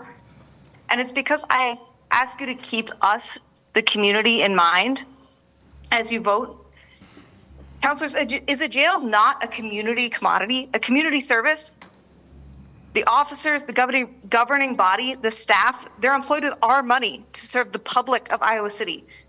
These beds, the admin staff, the paperwork, who are they for? It's Iowa City. I know, counselors, that you care about building a strong and healthy and thriving Iowa City. You wouldn't be here if you didn't. A thriving city asks the hard questions. It asks, what are other ways we can approach this? Besides imprisoning members of our communities, it asks not what are the fiscal and logistical gains, but what are the things that lift our community into a better future? I beg the council to consider these questions as they vote. Thank you. For the record, will you please state your name and city you're from? My name is Finch Van Dyke, and I'm from Iowa City. Thank you. Welcome. Please state your name and city you're from. Hello, I'm Zoe I'm from Iowa City. I'm opposed to a joint jail proposal, and I'm in fact opposed to a new jail entirely, and I'd like to be here to tell you why. I've been following this for over a year when it came to the county, and I've heard a few reasons why we supposedly need a new jail facility in the county. The reality is that it's not necessary. The people have done, and the sheriff's office claims that they don't have enough beds, that the $10 million in savings is going to be savings based off of the amount of money that we spend on sending people to other counties. And the reality is that we already send people to other counties because the county and the city have not invested enough in its diversion practices. A very significant portion of the people incarcerated at the Johnson County Jail are there for nonviolent offenses such as drug use, mental health episodes, and homelessness. And the sheriff's office is currently, the Shive Hattery report, which I've read, cites Johnson County's rate of growth as one of the reasons that we would need more beds. But the reality is that the incarceration rates in Johnson County and the city have been falling due to these diversion practices the county has already invested and implemented. And on the topic of not having enough room for your staff, this council has repeatedly and uncritically voted to increase the budget of the state police or the police rather than diverting that funding into jobs that could be part of those diversion practices. And then I think one of a really important thing to point out is that the city recently voted on a boycott resolution as a move in opposition to the genocide happening in Palestine, and I commend you for that. But this new jail proposal includes a training facility that would use the training programs developed by the Israeli military to train its soldiers. That is what most similar police facilities across the U.S. that have been built in the last 10 years have been using to train their officers, and I do not have to remind you of the violence and the atrocities committed by the IDF in the name of their country. This council has repeatedly promised over the past year that it will protect the marginalized and vulnerable people of this city, and as we see more vitriol being thrown at these people, it is your job not to endanger your constituents. I urge you to vote no. Thank you. Welcome. Please state your name and city you're from. My name is Danielle Crawford. I'm from Iowa City. Most of the colleagues and city members that have spoken here today already have said things very eloquently. I will repeat that I also wish to say that the city would be better served by helping its most vulnerable members, which are people who end up in jail. Helping them as opposed to incarcerating them is the ethical thing to do. Spending money on the police, it's a bureaucratic boondoggle. I know you have done a lot of study on this, but it feels like you're doing a technical solution to a human problem, and that is not exactly what Iowa City stands for. That's mostly it. Also, comparing the Iowa City Police Department to Marion or North Liberty is not something we should be proud of. Thank you very much. Thank you. Please state your name and city you're from. Hi, everyone. My name is Clara Reinen. I'm from Iowa City. You've heard me talk a lot about this joint entities proposal lately. I've had many conversations with members of City Council to voice my concerns for the planned bond measure on the 2026 ballot regarding this new jail. And I've engaged a lot of community members on conversations about this too. And something that has been new for me as I've been trying to get more involved in local government is just that I've interfaced with a lot of people lately who have very different views about policing from myself. And that's been really good for me. It's really forced me to challenge my own views on what policing is, how it should work, what its role should be in both our community and in the county. And I've really been trying to emulate my dad. My dad always says when you really disagree with something, you have to try to remove your personal reasons for why. And so I think even logically, entering a joint entities agreement is not a good idea for a few different reasons. First and foremost, even though I've talked to a lot of people who disagree with me about the police, I've been trying to remind myself that it's because we care about the same thing. We care about keeping our communities safe. We care about how we're going to get there, and we're deeply concerned about what's going on. And I want to note that for myself, if there was any police department I had to deal with in the county, it would not be the sheriff's department. I already am scared of police. I think most people are. That's conjecture, but anecdotally in my own circles at least. If there was any police department I had to deal with, I would pick the Iowa City Police Department. I think that from what I've seen, it's the police department that has at least voiced the most interest in community diversions, community interventions. And as I've talked to people, I've heard good things about Chief Liston, and I'm looking forward to meeting him based on what folks have said in one-on-one meetings. And I think when we think about the harms that the county has done, particularly when the county attorney prosecuted 7 trans protesters, I think we need to consider what going into a joint entities agreement would mean for public trust in Iowa City Police Department. I understand that by joining together, we wouldn't be combining operations, but I've been saying it's a lot like when you have a messy roommate or when you have a roommate that has a different accent. Over time, as you're together, you pick up on each other's habits, and it's really easy to pick up on bad habits. And I have been surprised and honestly heartened, like I've been kind of lifted up by the things I've heard about the Iowa City Police Department in a way that I was not expecting to, and I'm okay admitting that. And I want you to really consider, if I'm saying that, what this joint entities proposal could do for eroding public trust in Iowa City Police Department. Thank you. Welcome. Please state your name and city you're from. Hello, I am Michael Roberts, born and raised in Iowa City. I am here to encourage the council to vote no on the proposed joint detention facility with the Johnson County Sheriff's Department. I want to start by acknowledging that the condition of the current jail needs to be addressed to ensure the safety of both the people that are housed there and the staff who work in the facility. I just don't believe that the proposed joint facility prioritizes our community's needs correctly. Such a drastic increase in the bed capacity of our detention facility does not make sense. The community would be better served by funding alternatives to incarceration for nonviolent offenders, exploring concepts like elimination of cash bail, and directing funding directly to services that aid and assist communities and people facing mental health crises or homelessness. Creating a facility with increased capacity also creates the perverse incentive to find people to detain to fill the beds and justify the exorbitant cost of the new facility. Additionally, I believe it isn't prudent to increase capacity so drastically in a political climate where the federal and state government are attempting to ramp up incarceration of undocumented residents with no criminal history. Committing to a new joint facility in conjunction with the Iowa State Patrol also cedes local authority over our justice system to the state at a time when the state is threatening actively the safety of BIPOC, LGBTQ+, and immigrant communities.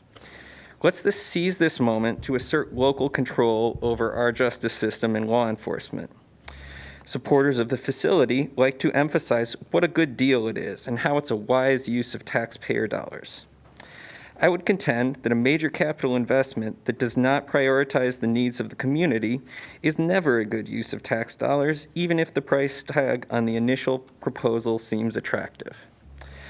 Much like the MRAP vehicle acquired by the Johnson County Sheriff's Department, this facility would continue to require extensive maintenance and operating costs and send the wrong message to our community about how we want to ensure community safety and justice for the residents of our city. There was a lot of talk during the proclamations about our values, and talk is good, but action is better. Now is the time to act on our values. Again, I urge you to vote no on the proposed new jail facility without major revisions. Thank you. Thank you. Welcome. Please state your name and city you're from. Hi, my name is Daniel Mills. I'm a resident of North Liberty, and as long as you promise not to tell them, if I could afford to live in Iowa City, I would. I'm a double alum of the University of Iowa. I urge the council to reject this joint law enforcement facility and jail expansion. I'm a social worker, and many of the people that I work with have been incarcerated or are facing incarceration at Johnson County Jail. I've heard plenty of horror stories from people most directly impacted by the deplorable conditions of our current jail. It is clear that something must be done to protect the dignity and safety of our neighbors, our loved ones, and our community. First and foremost, we must approach this issue in a way that addresses safety for the entire community. Police and jails do not make us safer. The public policy research is clear. Criminalizing our most vulnerable and separating people from their families, jobs, access to health care, including mental health care, and support networks increases harm. It makes us less safe, not more. The logic of punishment compounds one harm on another. Don't sign on to this $100 million punishment bureaucracy expansion. Reject the county's half-baked plan and address the root causes of safety in our community. Doing those things that you have already said in your strategic plan matter the most to you. Things like housing, childcare, transit, access to healthcare, good jobs, and food security. Thank you. Thank you. We're going to move online to Dr. Emma. Please state your name and city you're from. Hi, Dr. Emma Denny, Iowa City. I'm here to urge you to vote no on this proposal and to take the opportunity before you to take brave and meaningful action. We have seen in the last months a dramatic expansion in the violence of the state and the police powers that are deployed against people across this country, which has included a call for expanded National Guard action in Iowa. I know from talking to many members of this board in the past that this is something that you are all opposed to. I have seen many members of this council walk alongside immigrants who are being targeted by violence and seen how police respond to communities simply trying to protect each other and doing what's right. What's before you instead is an opportunity to really look at what our values in Iowa City are and to take the money that would be invested in this joint facility and invest it, as our plan says we should, in meaningful diversions. You've heard countless people this evening talk about how criminalization damages our communities, how police and carceral practices keep us vulnerable and marginalized. And I have faith and trust in my community and in the people that I've talked to do the right thing and to really push for a better community and a safer community. And that means not wasting all of our money on one, a boondoggle, and two, another further expansion of a violent carceral system.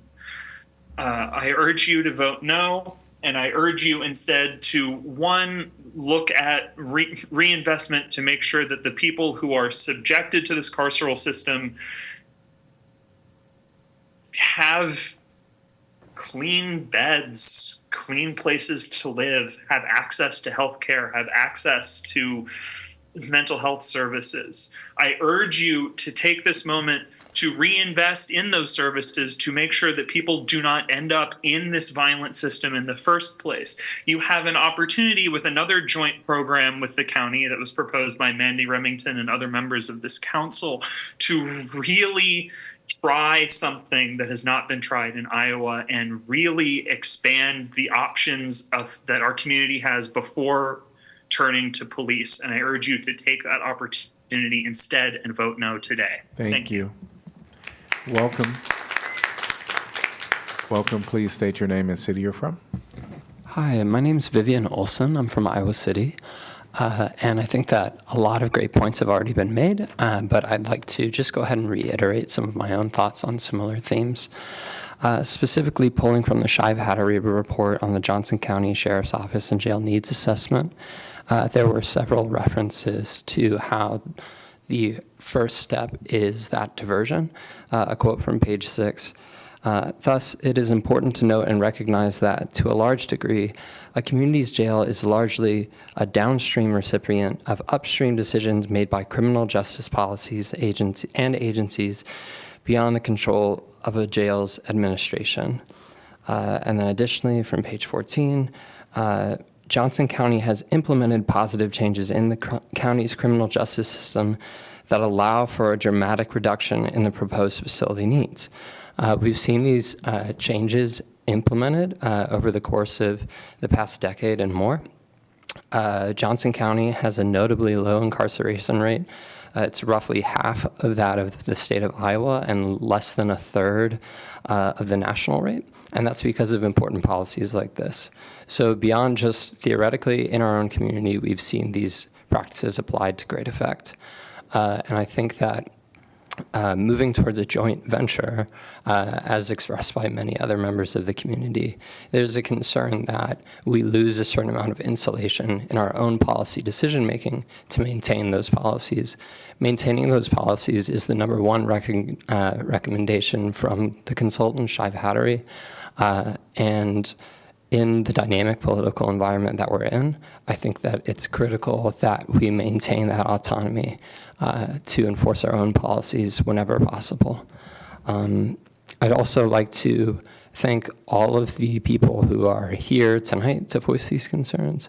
I'd like to thank the council for what is obviously a very deliberate decision, and as well as the community organizations that are putting in the work to facilitate these alternative means of addressing what our community is in need of. I'd also just like to say that I feel like Iowa City, as a society, as a culture, is stepping up to that plate on a more individual level as well, and that we take care of our own, whether that's through an organization or just peer-to-peer.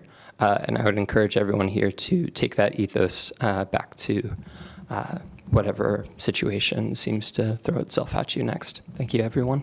Okay, thank you. I wanted to see the hands of those that still want to speak in person. Okay. These last four, wait, how many? Please raise your hand again. All right. And we have one online. I'm going to allow you all to come forth if we certainly want to hear your voice, but we are getting towards the end of our time for this portion. I'm going to invite Ms. Kravitz up now to speak. Welcome. My name is Mary Gravett. I'm from Iowa City.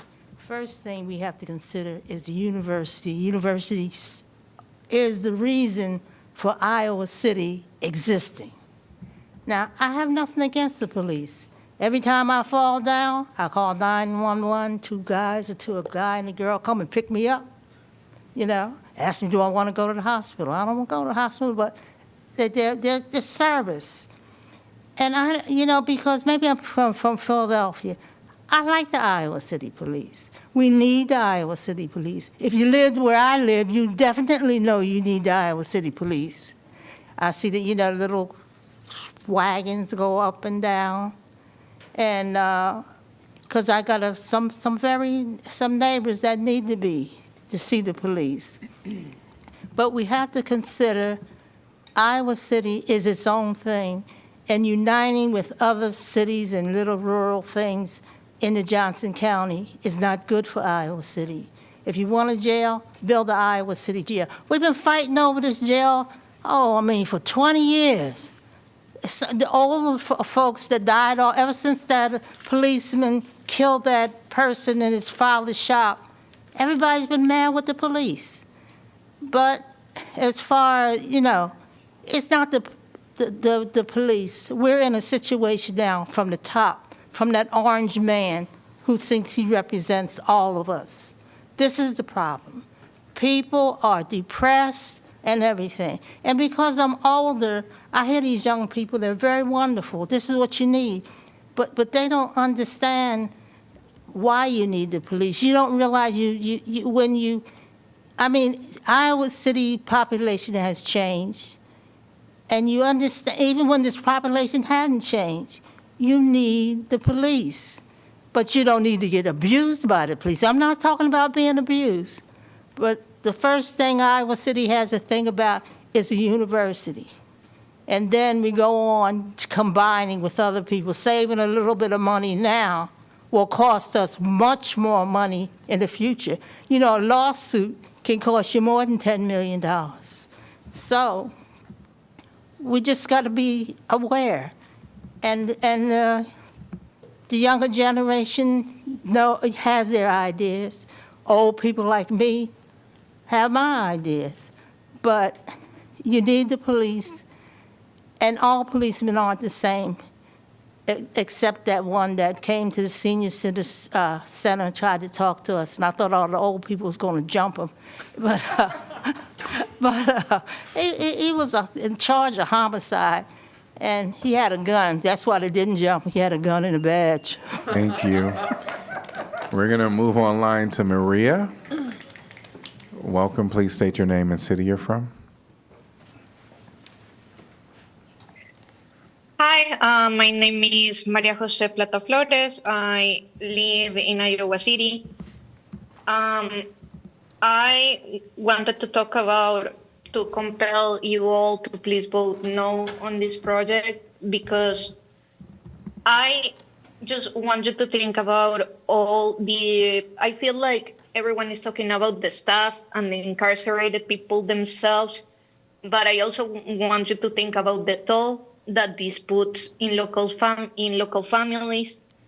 Approximately, it costs $4,500 a year to sustain someone in jail, like a loved one in jail. Those are $4,000. I understand that for some people, $4,000, basically $5,000 is not much, especially over a year, but that money, especially for those of us who have an income below $30,000 a year, that is a huge chunk of money, and that is money that could go towards school supplies, towards local commercial efforts that support our community, but that is not where they are gonna go. They are gonna go towards commissary, and they are gonna go towards a very lucrative business that is the communication services in the prison. And we know that that money doesn't go to the city. Though that money that people put towards commissary, and especially the money that is put towards communication services, those communication services, most cases they are private entities that benefit very much from that, from the deal that they have, because they are the only way of contact for incarcerated people and their families to keep some kind of communication. And I understand that there is an idea that this is gonna save money, But it's just that I feel like the city is saving money so that the citizens, not only of Iowa City, but of all the other towns that would have incarcerated people, is taking the money of those people to go towards private businesses. And I really don't think that that is the objective of our leadership right now. So please vote no. Thank you. Thank you. Please welcome, state your name and city you're from. Newman Abu Isa, Iowa City. This issue is not new. It's a decade-old issue. It's been to the voting ballot a few times, and it seems like there is an issue with the public discussing this issue. At this time, I think the city of Iowa City has been asked to participate in this process. And the city of Iowa City has a huge leverage, the way I see it now, before we vote to move forward, if we are going to move forward.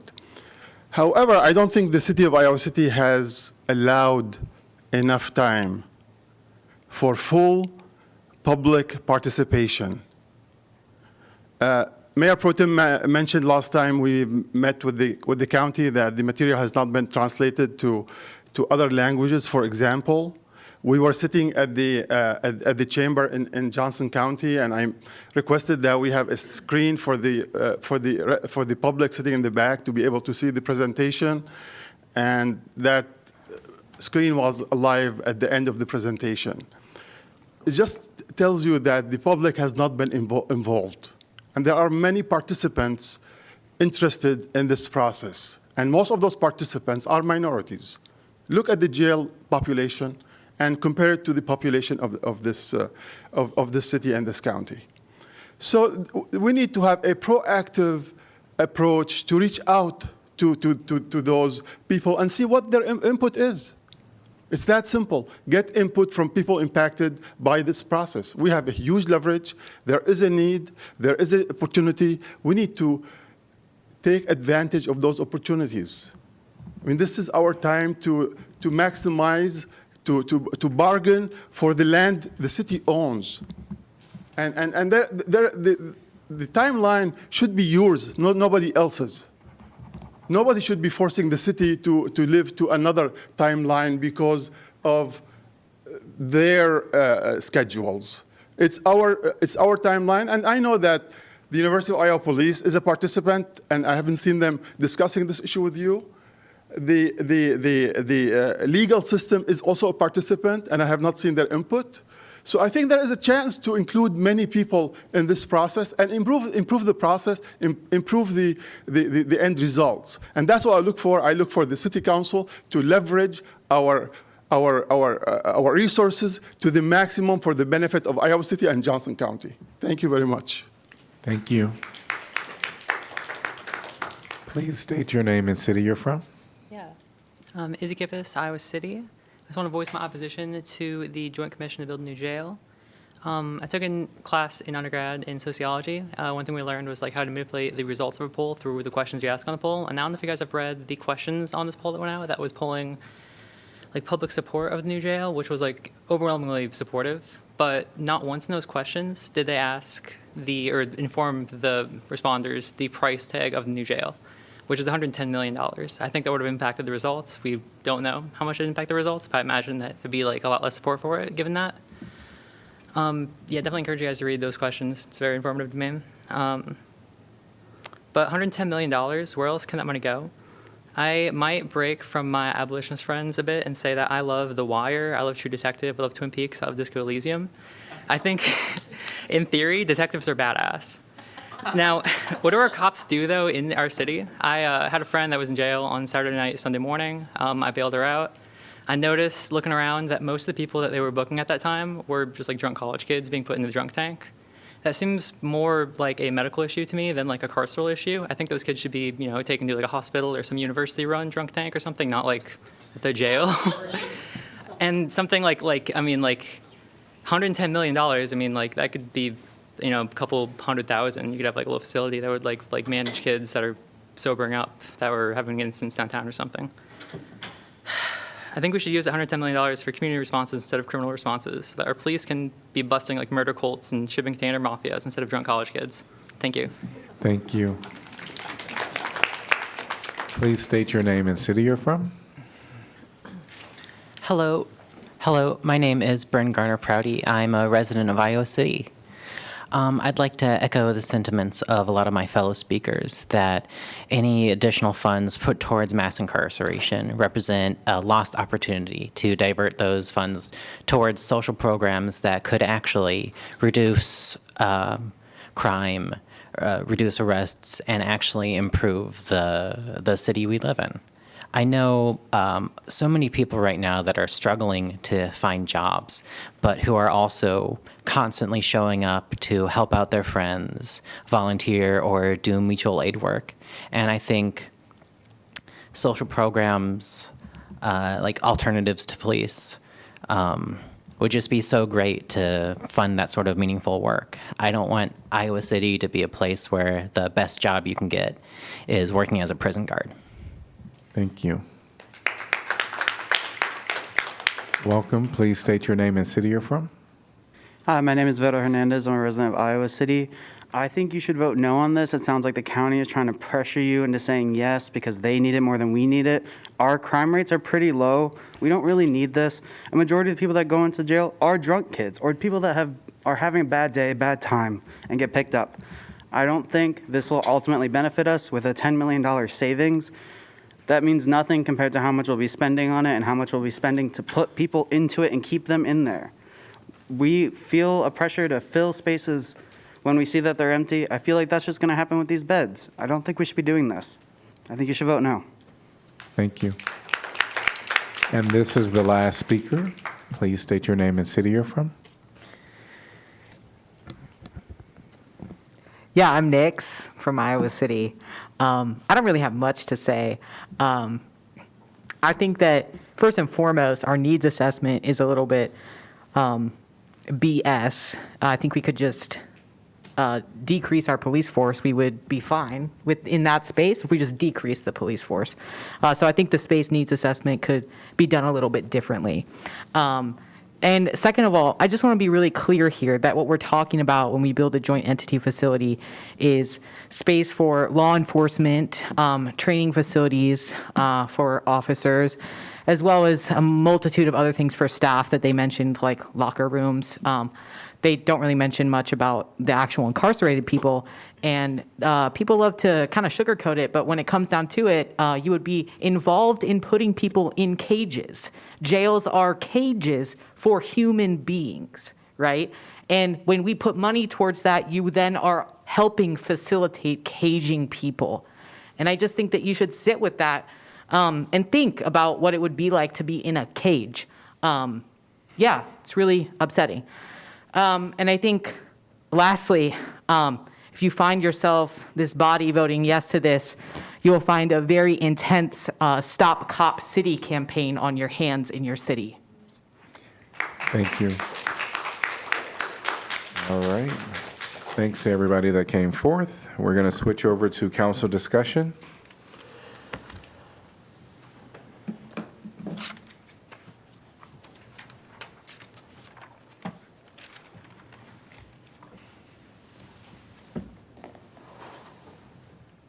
All right, I'll dive in. Knowing that this was going to be a big issue a long time ago, more than a year ago, I started attending, doing my homework, started attending these meetings. So these public meetings that the county has been holding for over a year. I know some of my fellow councilors, including Councilor Burgess, has been at many of those meetings as well over the past year. In addition to that, to sort of do some background on this, I spent time going through different jail facilities. The one here in Johnson County, I'd heard a lot about how bad it was, so I wanted to see with my own eyes, so I went in and took a look. But also heard that different designs can handle things in ways that are safer for both inmates and people who work, the staff of the jail. And so also went and looked at the jail in Clinton, Iowa, which is built just a few years ago, to kind of get a feel. So you hear lots of claims. So sitting through a lot of that, and so that's definitely kind of a part of this, but kind of a side part to what the city's being asked to do. Also, one thing I do want to point out, just as I would not be doing doing my job as somebody who used to be a journalist and loves to make sure that we double check every claim that's made. You can actually check online. There's an updated list of the jail roster and what people are currently waiting for, the charges they're waiting for. And it's an interesting thing because while I completely agree with diversion on nonviolent crimes, crimes that don't harm people, that aren't a threat to the public, as I went through just like before this meeting today, just to kind of keep in mind, if we are not doing this because we think we're not doing efforts of diversion, which there are many efforts of diversion, I'll just read through a few of these. There's 86 total, but I'll just take this, just a couple. And I'm not picking and choosing, I'm just going in order. Criminal mischief third degree with assault to intent to inflict serious injury. Third offense OWI with willful injury causing bodily injury and multiple charges, including the same person assault use display of weapon. Violation of probation. So violations of probations or parole sort of tell me this is somebody who could be outside of the jail and has violated those terms. So they have been given a chance and went against those terms. Third degree theft in violation of probation, another violation of probation. Domestic abuse assault, escape. Harassment first degree, false report of indictable crime, malicious prosecution, false report of indictable crime to law enforcement, operating a vehicle OWI, child endangerment, domestic assault. So I'm seeing a lot of another domestic abuse assault, third or subsequent offense. So I think we have to keep that in mind, that this is a necessary facility. So, and that's actually, some of that is up to the county to make their case. When it comes before the city, what I see this as, we have two parallel processes that happened independently. On the one hand, we had a process where the county said we need a new jail for all of these reasons, and they have to make that case for themselves because that's the county government. We, independently of that, had the city come and do this analysis, said we have a space needs study here that we have outgrown City Hall and probably need to relocate the police department as a way to solve that. And indeed, not just that space study, but I've talked to city workers who have confirmed that yes, the conditions, work conditions, especially in some places in this City Hall, are not in line with health and safety standards, not just in the police department, but for other members of our city staff. So we have these two things that are happening sort of simultaneous, where we could see potentially a need for a new jail and a need for a new police department. And so the question is, does it make sense to do those things separately and put those to the voters separately, or to do them together?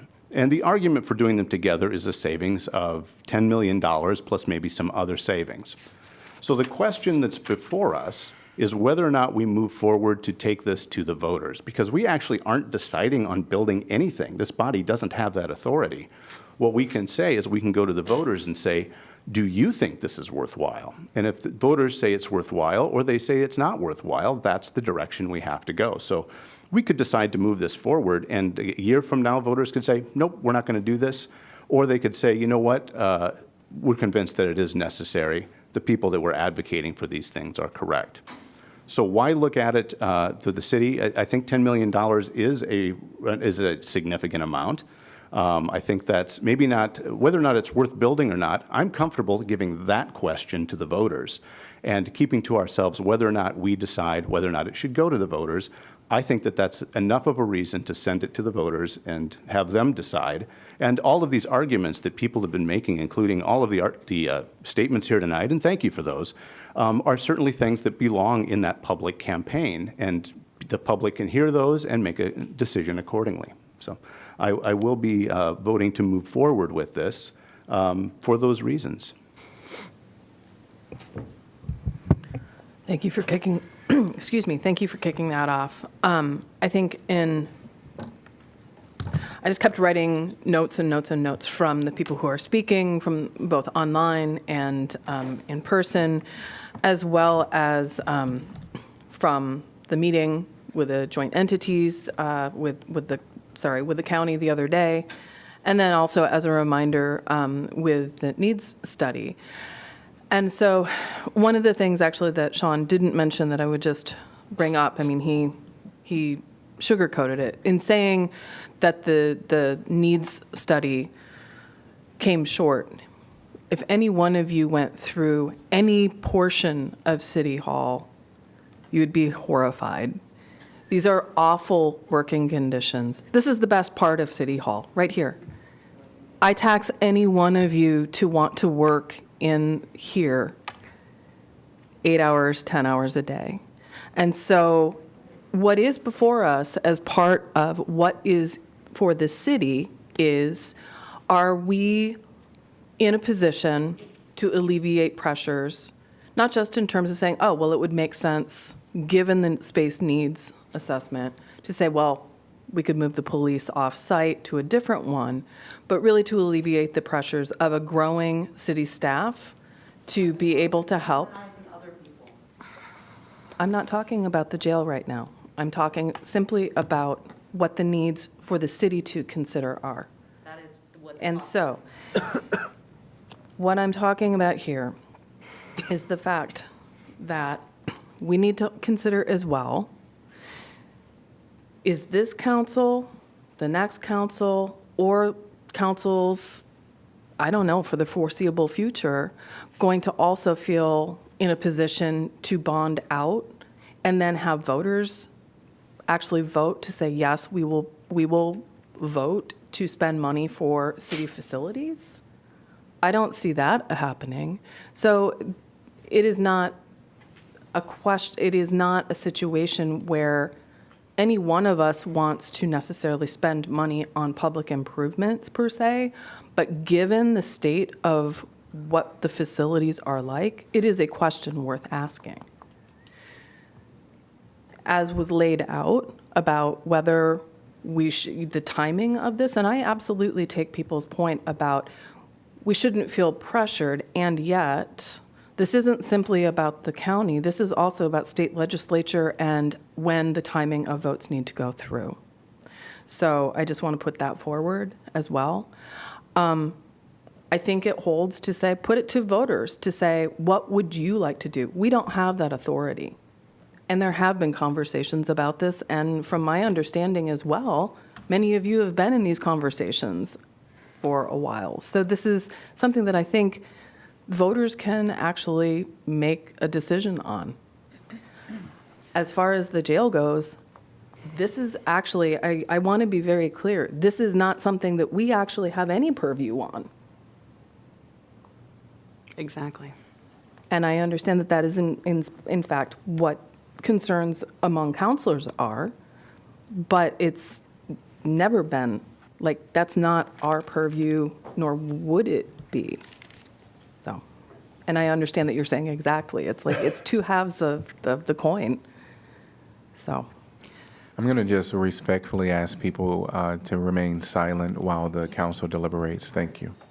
Colleagues, I thought tonight we would be talking about the question of creating a joint authority under Iowa law in which we would be appointing a person and agreeing with the county to appoint a second person, or Kim Reynolds might be appointing that person if we couldn't agree.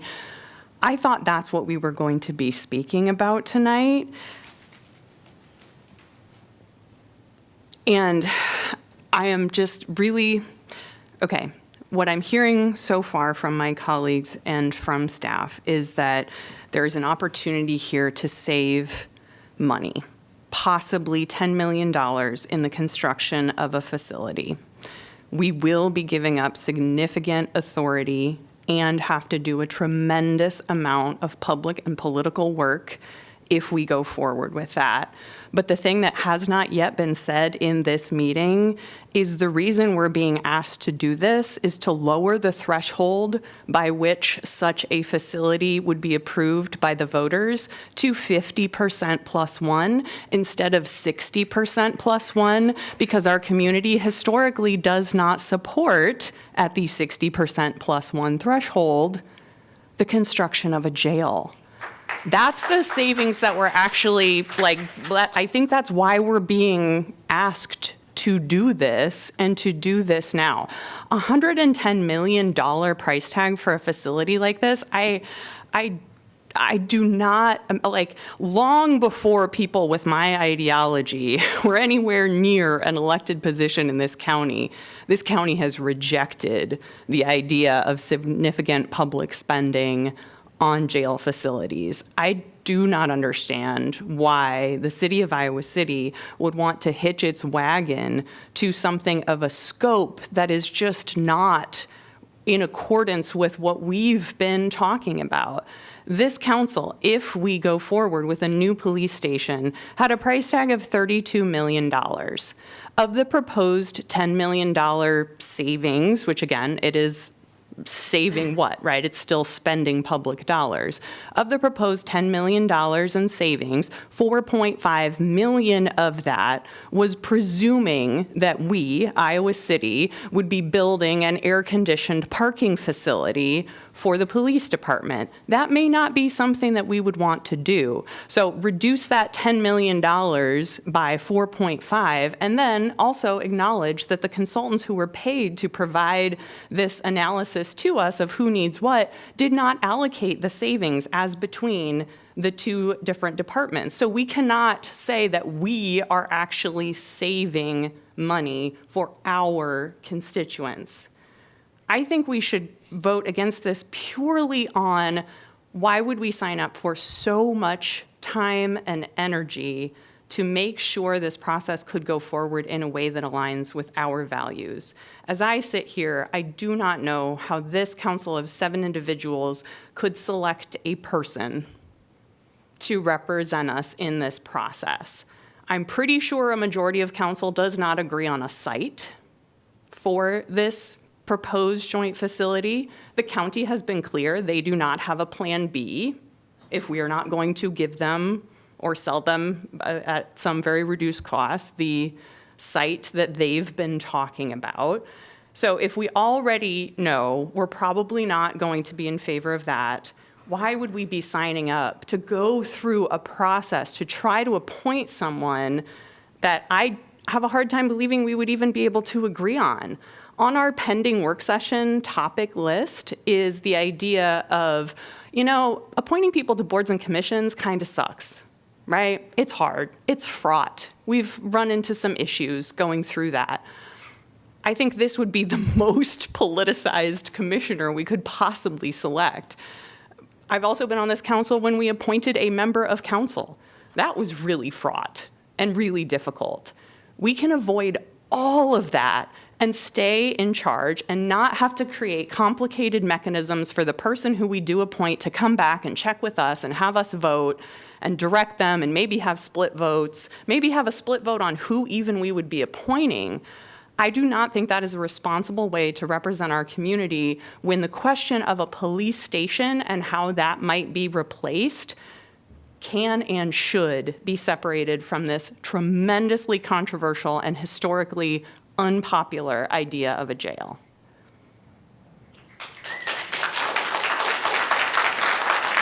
A couple of things to respond to real quickly.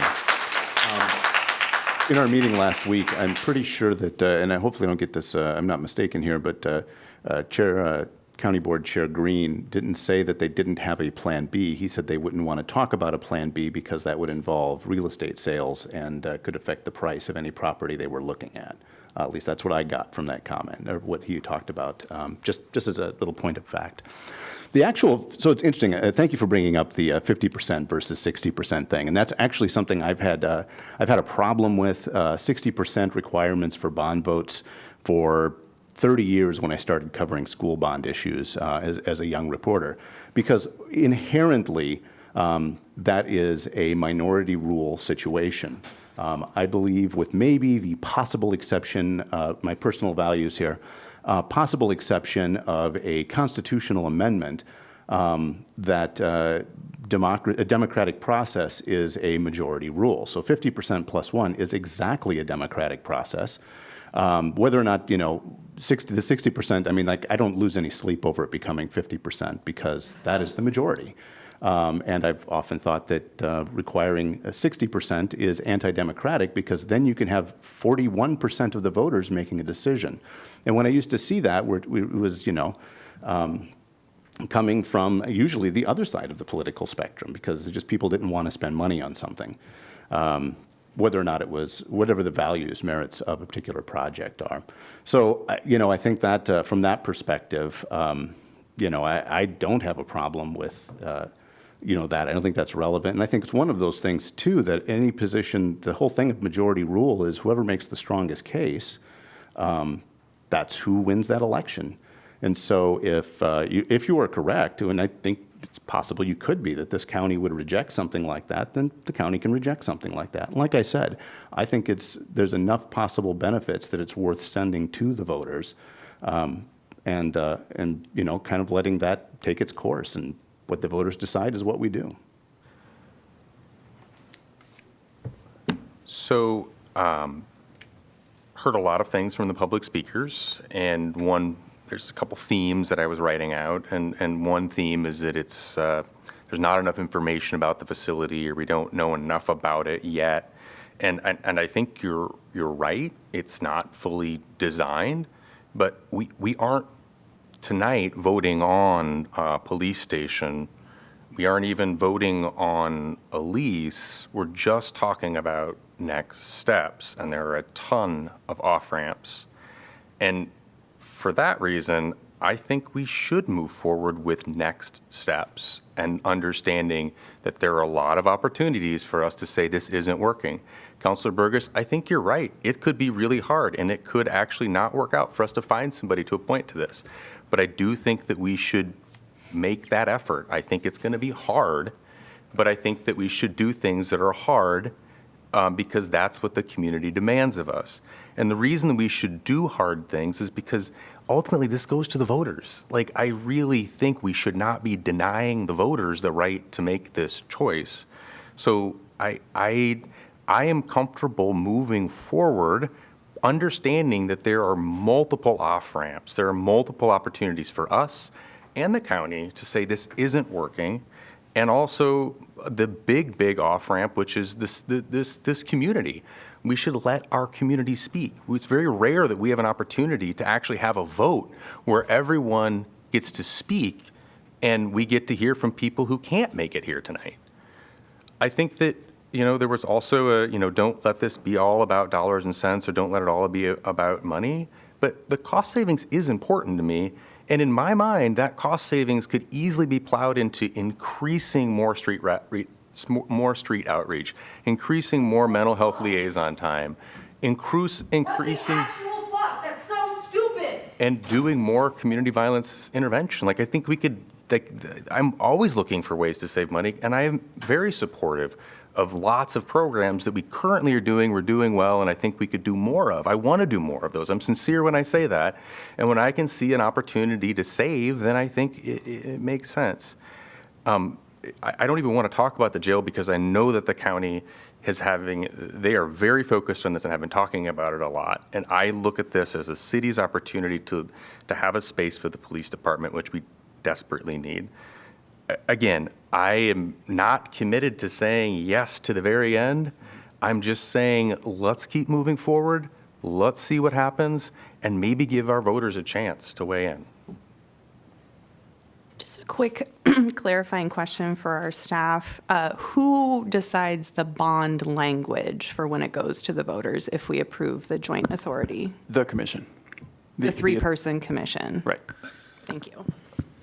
Further clarification, some of those decisions, and I forget which ones now because in our presentation, some of the decisions the commission comes up with a proposal, but then it has to be voted on again by the respective bodies. Was that one of the bond language, one of them, do you remember? Or I don't believe bond language is one of them. There are two that are delineated in the statute. One is the lease. The lease needs to be approved by each body, that is the city and the county, city council and county board of supervisors. The second is the site selection needs to be approved by both incorporating bodies, the city and the county. Thank you. I think for a point of clarification on that same line, when is the joint authority, when do they come into this picture? I'm not sure how to answer that question. I'm sorry. Could you say more? So the question before us tonight is really responding to the resolution that was submitted to us by the Johnson County. If we want to Right. essentially continue conversation is how I can simplify it. Sure. So that's what the vote is on the agenda tonight. The joint authority, 3-people authority, when does that come into play? Like, how far along does this council and the county have frontline input to location, to articles of incorporation, to the designs? When does, or is that something that is given to the joint authority? Well, so the articles of incorporation are what create the joint authority, and that would be followed by each of the member bodies appointing their respective representative, and then the third, as we've been discussing. From that point forward, it is the joint authority that works with the designers and bond counsel and so forth to make those decisions. But let me be clear about the articles of incorporation. That would not move forward until council approves of the articles of incorporation. It'd be hard for me to imagine that would just, because this council needs to approve, they need to decide who you're going to appoint, and there are a lot of things like that. But as I read the resolution that's before you tonight, it's just asking council to direct the city attorney and city manager to engage in further research of the joint law enforcement authority legal framework and collaboratively develop draft articles of incorporation with Johnson County officials in such a manner that preserves city council decision-making authority throughout the joint facility planning and execution process. So this is not by any stretch a final vote. As Councilor Moe suggested, there are a number of off-ramps that would remain. One last question. So, because we heard about the governor having the third, if we can agree on the third person, that the governor could come in if it's not agreed upon within 90 days, I guess. 60 days, yeah. 60 days. I guess the question is, when do we become required for that third person? Is that when we appoint our person? Is that when we have agreed upon with the articles of incorporation? Yeah, the articles of incorporation would need to be done first, and then I'm just looking to see when it is. It looks like. So once the articles of incorporation are done and they're voted on, let's assume they're voted on and passed, at that point, we're required to do the joint authority. That's when the clock starts ticking? Is that If, well, here, I'll just read it a little bit here, and this describes after the one elected by the county and one by the city, if the governing bodies are unable to agree upon a choice for the third member within 60 days of the election of the first member, then the third member shall be appointed by the governor. Okay, so the time clock essentially starts when the first person makes their selection. That's my reading. Yep. And we assume that would have to be after, or not assume, but it would have to be after the vote on the articles of incorporation. I would assume that. Okay. All right. Since I'm asking questions, I'll just continue. Yeah, no, that's... So I just wanted to, just have some of that information. I think it is not a simple question that we're being asked to vote on tonight. It has a lot of elements to it, thanks to all the people that came and spoke tonight. Thanks to everyone that has been involved so far at creating and presenting this plan. Certainly there are pros and cons to anything that come before this council. I think given the fact that our city does have a need, a facilities need, and we've discussed at length of keeping City Hall here and removing the police department as well as the fire department. So that is a need that we've talked about. We heard that $32 million was the price tag that was given on what we assumed would be the cost for a police department. That was in 2024. God knows things have probably inflated over the past couple of months since November. But nevertheless, we are at a place where the question is, what do we do? Do we continue to engage in this conversation, which could lead up to the voters making the ultimate decision as to what this is? There's been, I respect my fellow counselors, and there's been points made that certainly does give calls to pause, especially when we're talking about how politicized this position would be for whoever should be in it, should it move forward. There are a lot of positions I would want to be in, but that wouldn't be one of them. But I think this, should it move forward, the council will have to make that decision. I think at this point, because the Articles of Incorporation could have max amount of city's cost, and chime in if I'm wrong, it could have excluded locations, it could have a number of things that this council should choose before the vote happens, to make sure that both the county and the city agree to it. So I think there are some stopgaps that we can rely on that will halt the conversation should we have concerns on the absolute things that we don't want. So with that opportunity that we will have, I am comfortable approving this resolution tonight to continue to pursue conversations about this joint opportunity. Just clarification. I mean, just how I understood it, this is more than just approving conversations. This is giving direction to staff to write articles of incorporation.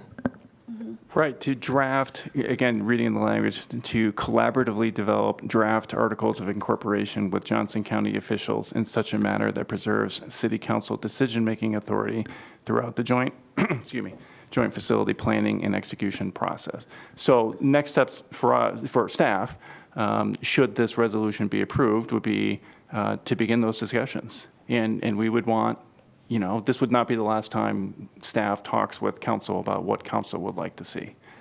And ultimately, that set of articles of incorporation would have to come back for your approval. Given the county's request that, I believe the request was that the authority be formed by October 1st, which we're not going to be doing, right? I think they just said they wanted this resolution.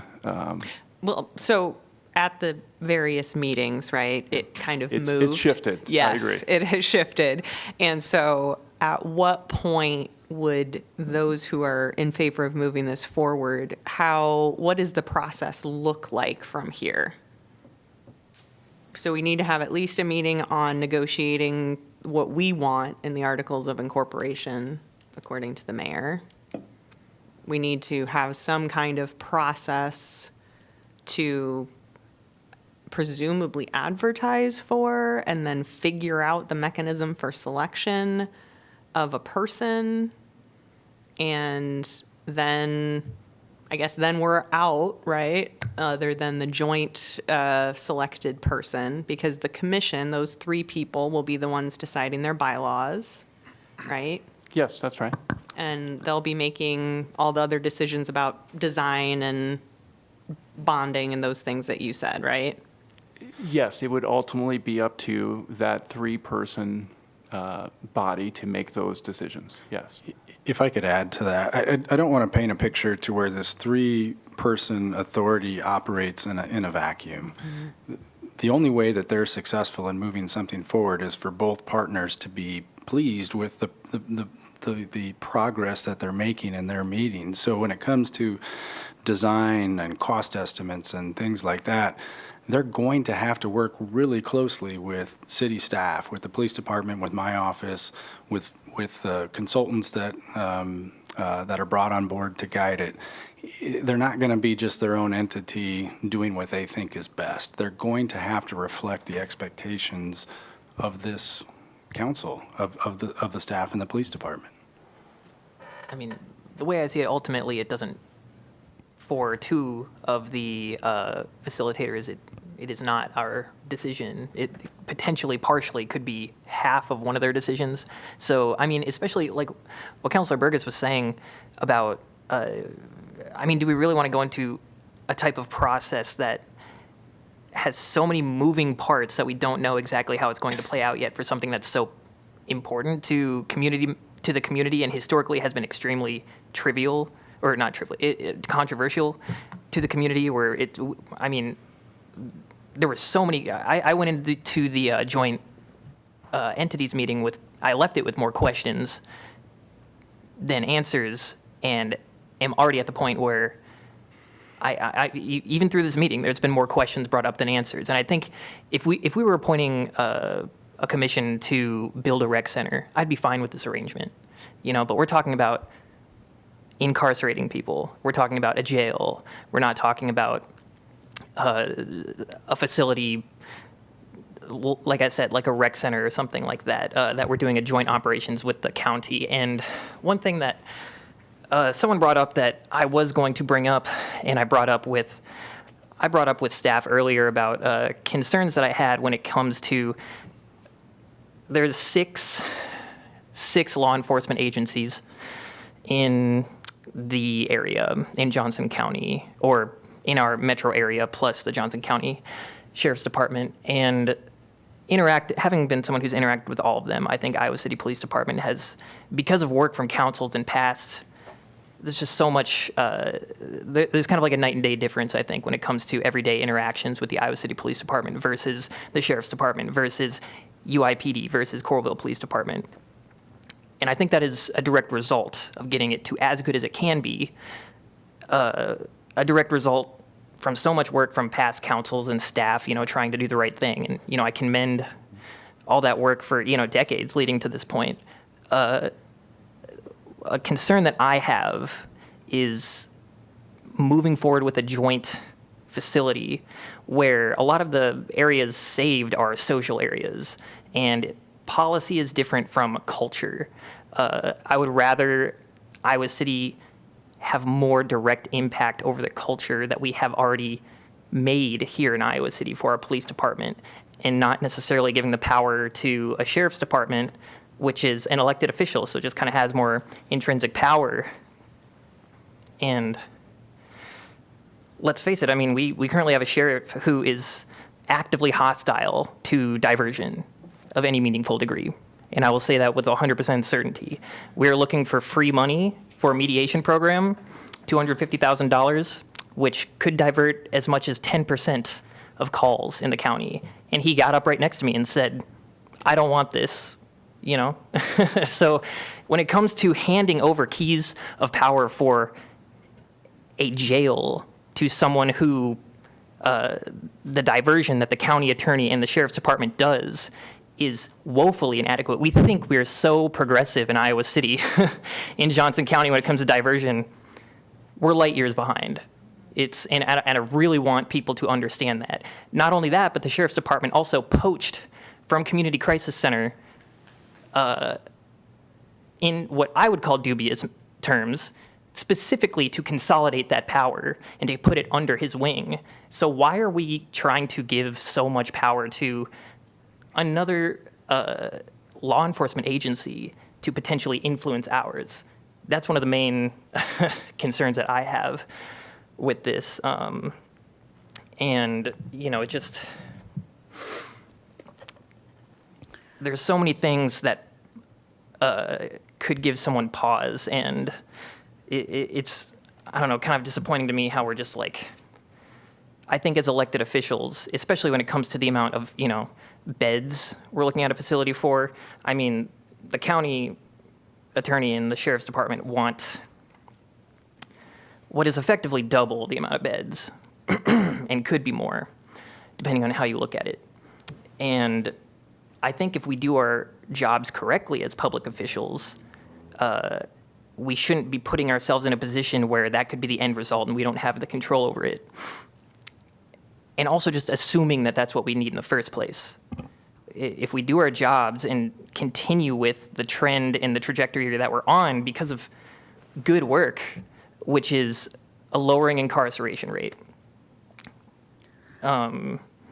then, why are we giving that as a foregone conclusion? And I think these conversations about an end goal are definitely germane, even though we're just talking about future processes. Because if we go forward with this, the likelihood of this being established and built is astronomically greater, in my opinion, because of the 10% threshold that the county is saving. So I feel like I would be doing such a disservice to people who elected me and who elected us if we give over power to somebody else when we are the elected officials who are supposed to represent them. And that's how I see it. An important thing to have, we have to have, oh, I'm sorry, Amaza, here you go first. I just have a couple of factual points to clear up, please. Yes, thank you. Can the public ask clarifying No. questions? No. No. No. No. No. Yeah, can I ask a question about the 60% and the 50%? About the what? The 60% and the 50%. Sure. What's your question? Yeah, I know that if we voted no for this, it will be 60%. I'm sorry, if you voted If we no? voted today, if we vote this down, Oh, I see, yeah. it have to be 60%. Yeah. Right? Right, unless it's using this statutory procedure, it would be like the pass bond issues or referendums that have required 60% and at 50-something percent each time. Yeah, I just have hard time to know. Just tell me, because I really don't know. Who decide on the 60% to begin with? Like, is this a policy? Is this a law? Oh, it's state law. Is this a yeah. state law? Yeah, Okay. state law. See, council members here, the state law decides 60%. And we are here trying to lower that. I just believe that, if we really want to make it up to the voter, let them fulfill using the state law. And we like some of us here said, we wanted to put it on the ballot so the people can decide. Then, for us to vote no, will give the full power for the voter to use the state law to decide about this. And if not, I don't think we're helping the voter, because maybe the voter are they feel this is a protection for them for 60%.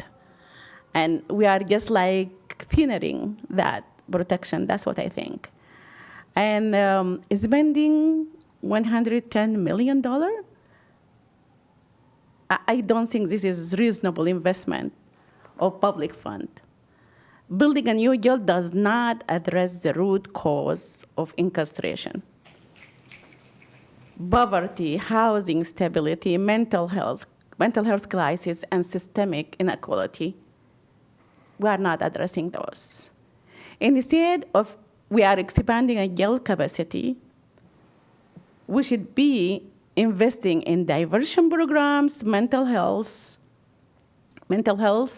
and substance use treatment, as well as housing first initiative and community-based safety strategy that have been proven it work.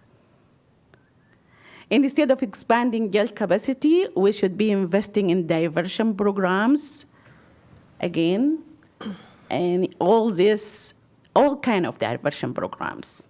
Because every dollar we put toward incarceration is a dollar we are not putting toward prevention and support. Let me be clear, we do not need a bigger jail. We need fewer people entering the system in the first place. If we want to build a safer, more just community, we must invest in people, not prison. Let us fund care, not cages. I will be really voting no for this, and because I just feel like if we want to talk about our police department, I agree. Maybe we need I went there and I visited, I toured the facility, yes. Maybe that's something different. But tonight, I think we're talking about the jail, really. because, as a city, we still can improve our buildings. There is no problem. We can do that. But let's give the voter, the right to, use the state law of 60%, and let's vote no for this.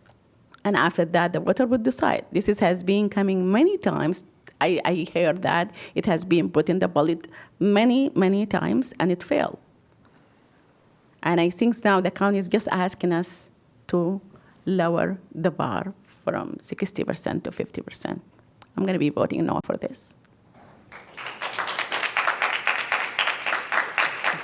Just one clarification. They're both state law. Each of the provisions is just a I know. different state law. Yeah. Yeah, and thank you for that. Like I said, I have a different feeling. I just fundamentally believe that in a democratic process, as a 50% plus one is the most democratic of processes. And when you have a 60% requirement, that means a minority of voters can actually make a decision. But I appreciate that there are different viewpoints on that. I started to say that it's important that we have solid factual information when we make these decisions. And so I just want to correct the record a little bit.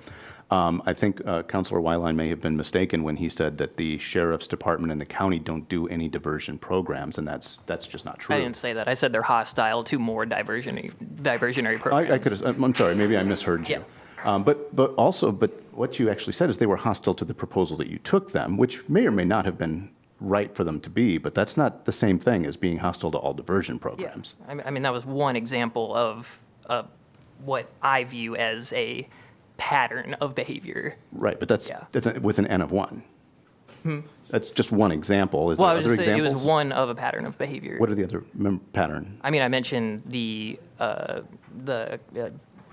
what I would consider taking the through what seemed like dubious means, putting the community crisis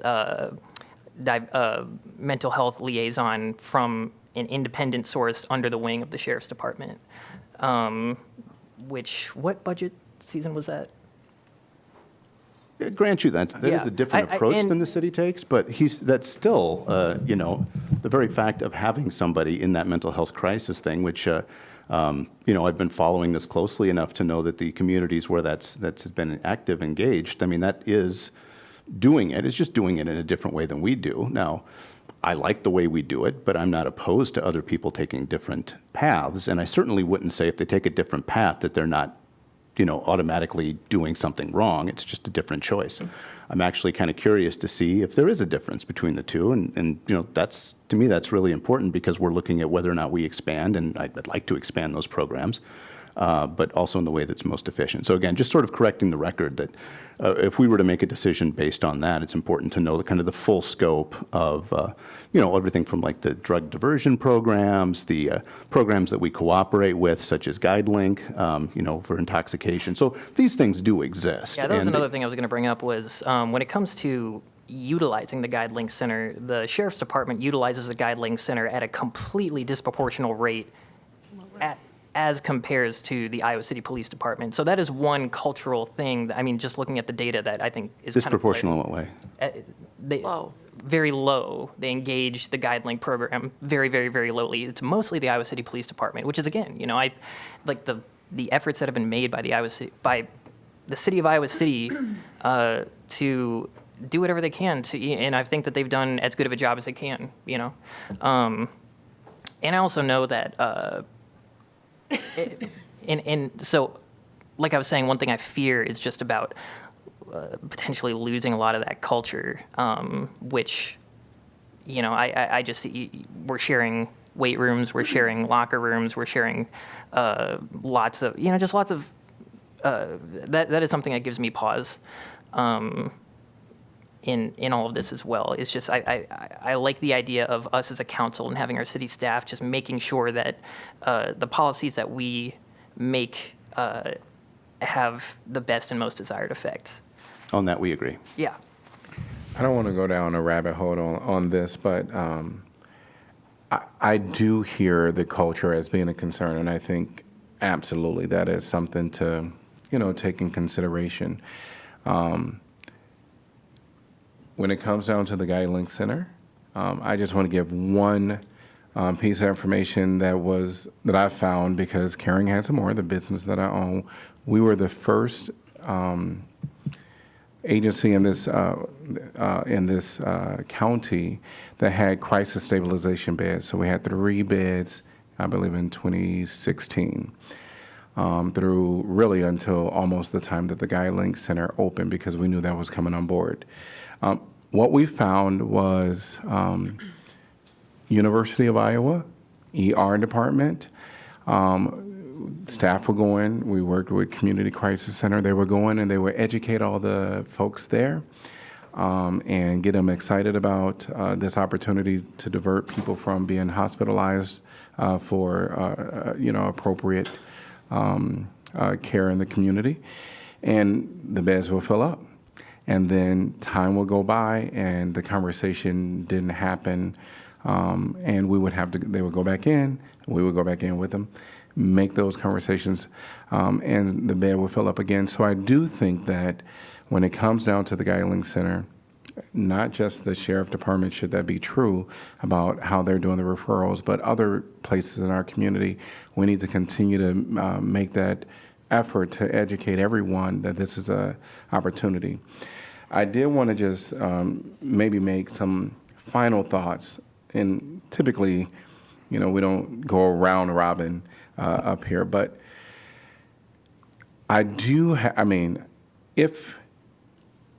If I say yes to this tonight, I have huge concerns about location, because my expectation was from the beginning that we will be given options on locations from a direct conversation that was brought up at the meeting when we approved this. I was the person that just brought up that the location that was selected in our city needs assessment, as well as in this joint law enforcement facility, I'm not interested in the location that was picked at all. And for me, that is very important. And to get this back without having what was clarified, to my understanding, because Councilor Burgess chimed in after I made my statement of I'm not interested in this location, that one, if they research this location, would all the information be lost on the cost of if this location is even usable for any type of inhabitants, to really be there long term. It was answered yes, the information would be usable, but beyond that, there would be more locations given to us to consider. If we're talking about the timeline and saying that the articles of incorporation kind of need to be done within October, I'm not exactly sure if council, county would be able to determine a location and agree upon that in our executive sessions. So that does cause an issue on my end, because I'm not going to agree to that location. Mm-hmm. And so I don't want to give any false hope. I will vote to pass this through, to give opportunity for the joint entities to find a location. The timeline is tight, but that's where I am on this. When we're talking about Iowa City Police Department needs versus the needs of the Jones County Sheriff's Department, while I do hear all the arguments being made, I don't know what securities we could, do to ensure. And I don't even know if I want to go there. I think we do have a need. We've been talking about the need. I think going this next step to see what we come up with is an opportunity that we should consider.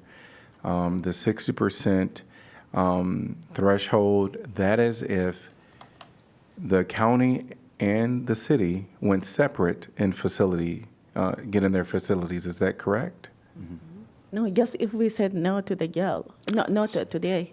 60% if any entity goes at it alone. So if Iowa City wants to build a standalone police department, it would Correct. be a 60% voter threshold. Correct. So that's what I was referring to. For us, Yes. as well Yes. as for the county. Yes, Two yes. separate So, bonds. yes, so that's what I was referring to. That if we, the 60% is if we do go independently on our facilities. So certainly, But can I ask a question, Mayor? yes, You are saying that you don't like the location. correct. Do you have like enough people will also support not liking the location? Well, I mean, at the end of the day, if the articles of incorporation and other discussions is not just location, there will be a lot of things that I think we have to consider in the articles of incorporation. But if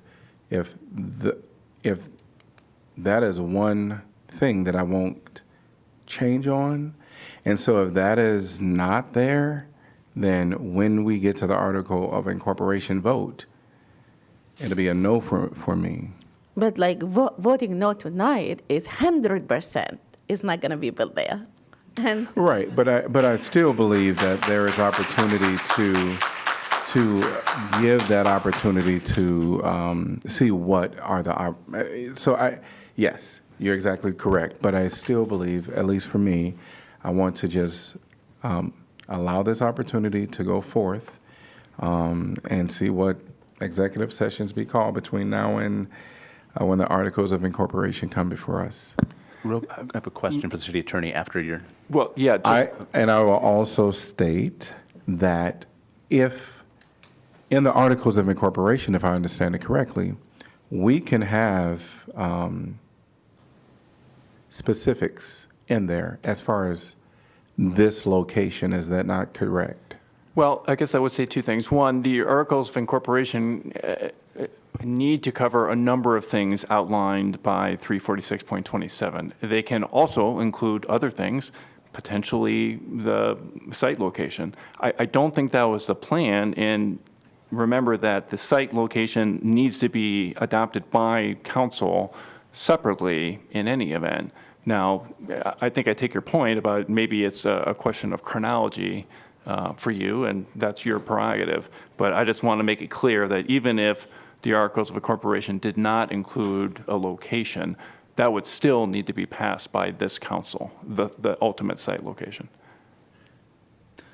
So the location, so the location is a separate vote that this council has. Yes, here I can read The cost, the cost of the facility or its city's cost is also a vote that this council has as part of the lease. Yes. as a part of the lease. So if the lease isn't signed off by this council, it doesn't happen. That's correct. That's one stopgap. If the location isn't signed off by this council, it doesn't happen. Also correct. Okay. All right. Thank you. Can I ask one question of you, Mayor Teague? Yes. How do you plan on communicating what you want in a site?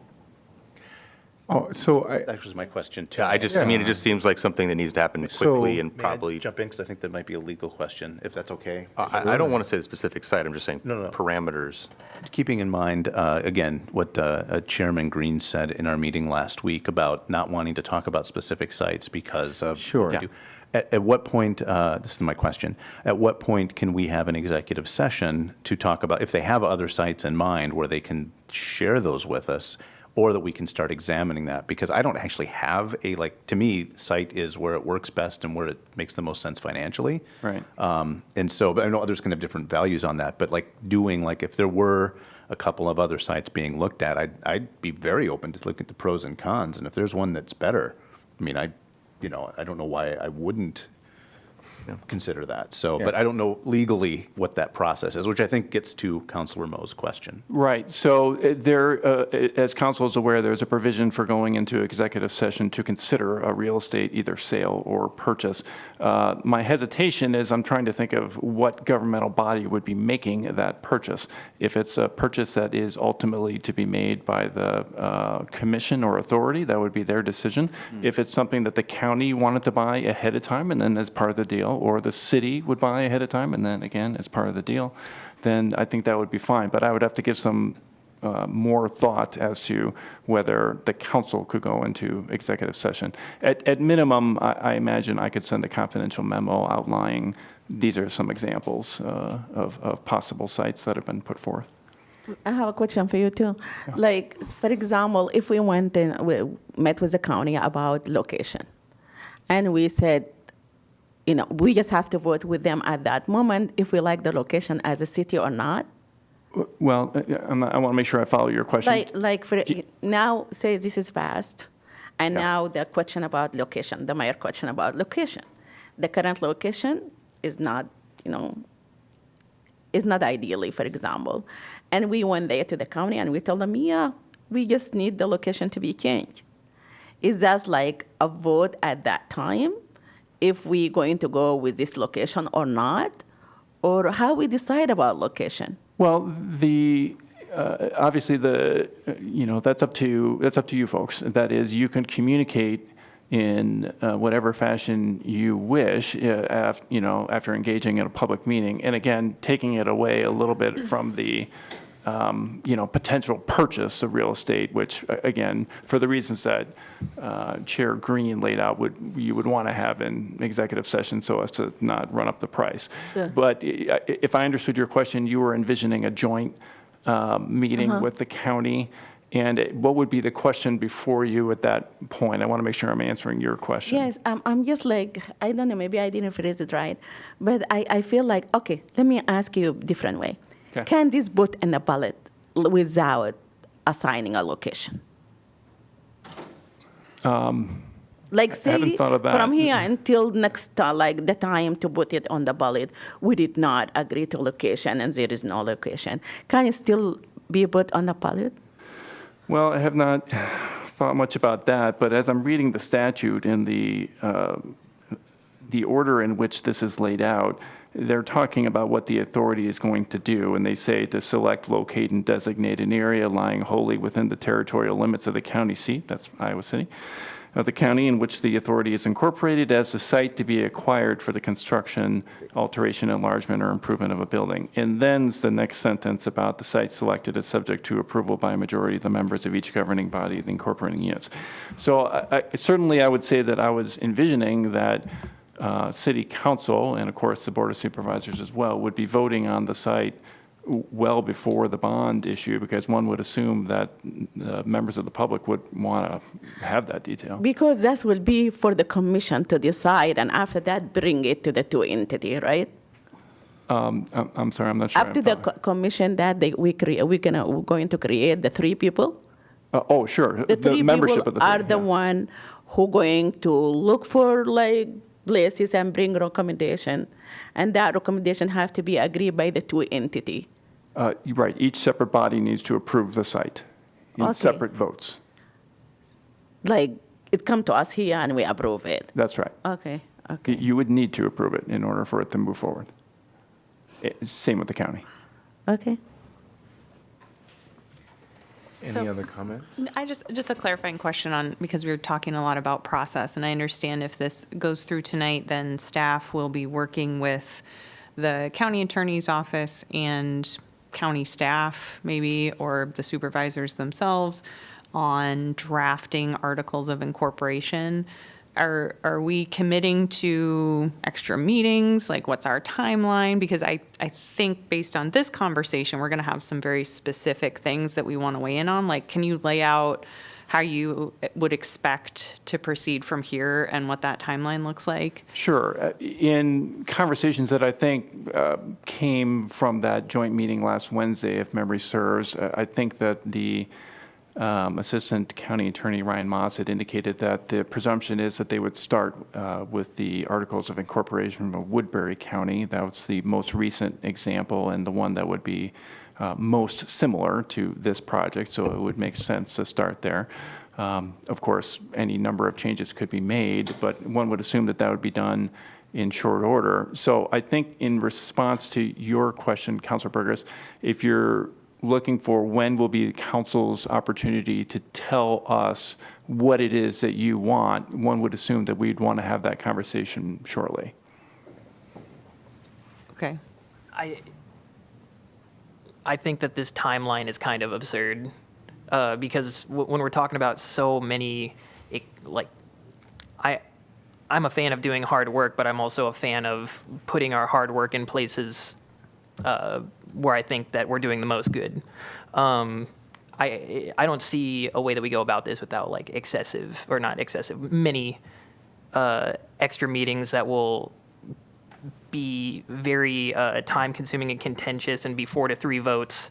And so we're having a 4-3 vote for a representative of the city of Iowa City to negotiate and vote on conditions for a jail, and that doesn't feel right to me.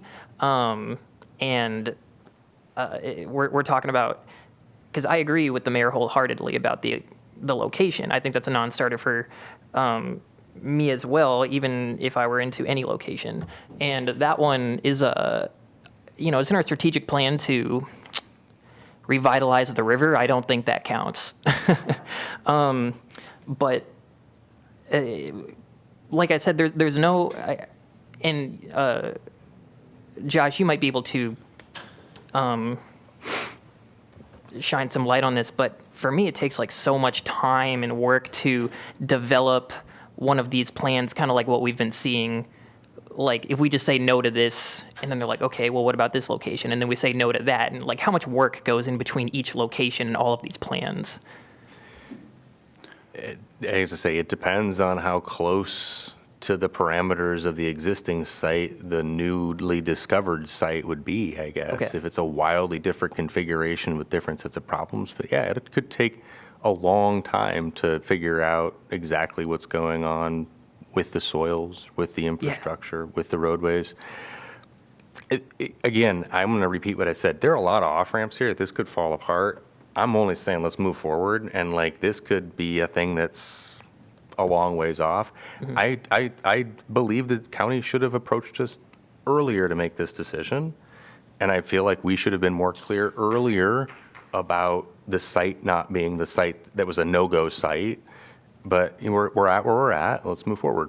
Mm-hmm. Can you guys imagine if we put this amount of collaboration and political energy into spending $110 million on housing for our county instead of a jail?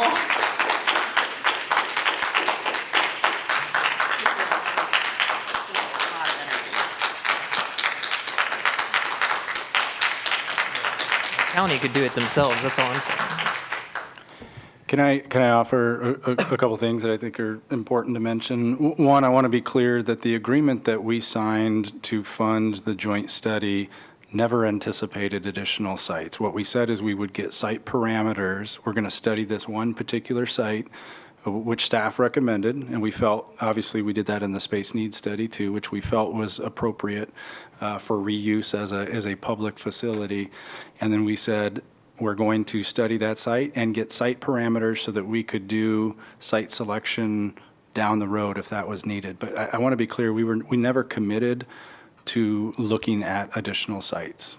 The information that we have from the Shive study will absolutely be helpful in determining what other sites will work, but that was never part of it. And I don't want people to walk away thinking that. And the other thing is, I want council to know that I'm not going to put a price on culture. All right, $10 million, $15 million, $20 million, whatever that construction savings is, if I think it's going to negatively impact the culture of any staff unit here in a way that strays from whatever values this board sets, I'm not going to bring it to you. I appreciate that culture question. It's really important. At the end of the day, you hold me accountable for the culture of the staff, and I hold the staff, including Chief Liston, accountable for the culture of the police department. And I want you to know that we would not be here before you talking about this joint facility if we felt, the two of us, that culture would be negatively impacted. I do want to make one final comment. I thought I understood that we were getting additional locations. Take you at your word. I am sorry. That's what I assumed, or my walk away. Your words about furthering locations based on what was, determined and learned from the one site, I fully accept. Because at this moment, I think it's very clear that is not a site of my preference. But yeah, so I do want to at least state that. And sorry that I made the statement that, that's what I understood, though. Not to say that was what was said. For a moment, I thought you changed your mind, but yeah. Any other comments at this time? Yeah. Hearing none. Roll call, please. Harmson? Yes. Mo? Yes. Sala? No. Teague? Yes. Wyline? No. Alter? Yes. Burgess? No. Motion passes 4-3. Could I get a motion to accept correspondence? So moved, Mo. Second, Harmson? All in favor say aye. Aye. Any opposed? Motion passes 7-0. All right, we are going to move on to item number 11, council appointments. 11A is Civil Service Commission. Civil Service Commission, one vacancy to fill a new member upon appointment through April 4th, 2027. And then there's a second Civil Service Commission, one vacancy to fill a new member upon appointment through April 1st, 2029. So there is correspondence in our late handout. And that is that Brandon Lanza is redacting his application. To be clear, he made it clear he would like to leave his application on file at a time if his employment changes.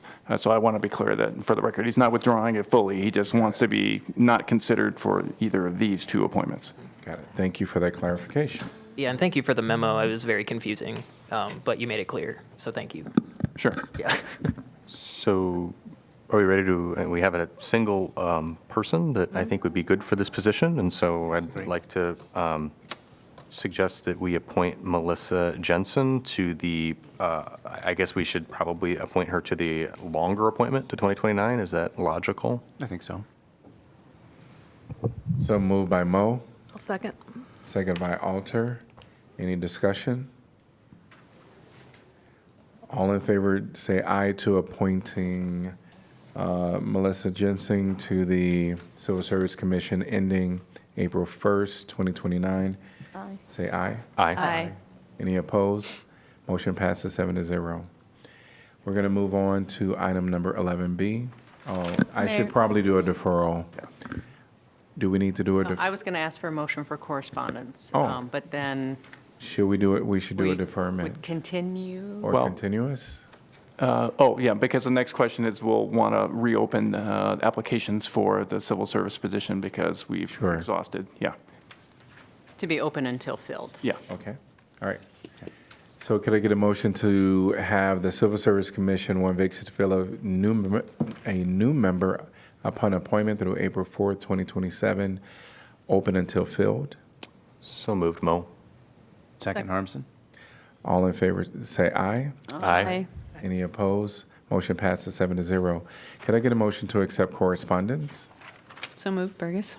Second, Wyline. All in favor, say aye. Aye. Aye. Any opposed? Motion passes 7-0. 11B, Housing and Community Development Commission. There's one vacancy to fill an unexpired term upon appointment through June 30th, 2027. Council discussion. I would like to mention Marcelo Arlani as a possible candidate. Anyone else want to nominate someone?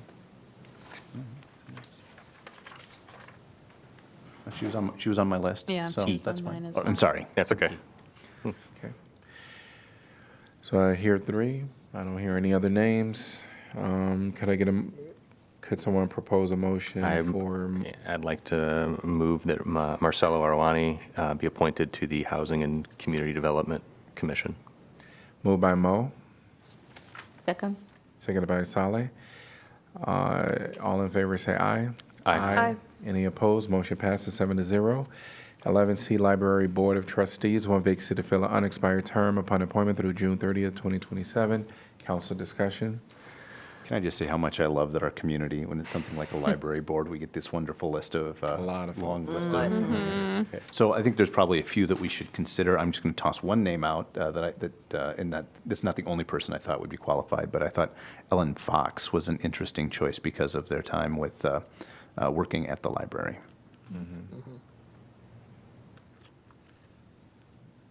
I had Isaac Medina on my list. Any other names, even if they're the same one? To remind myself.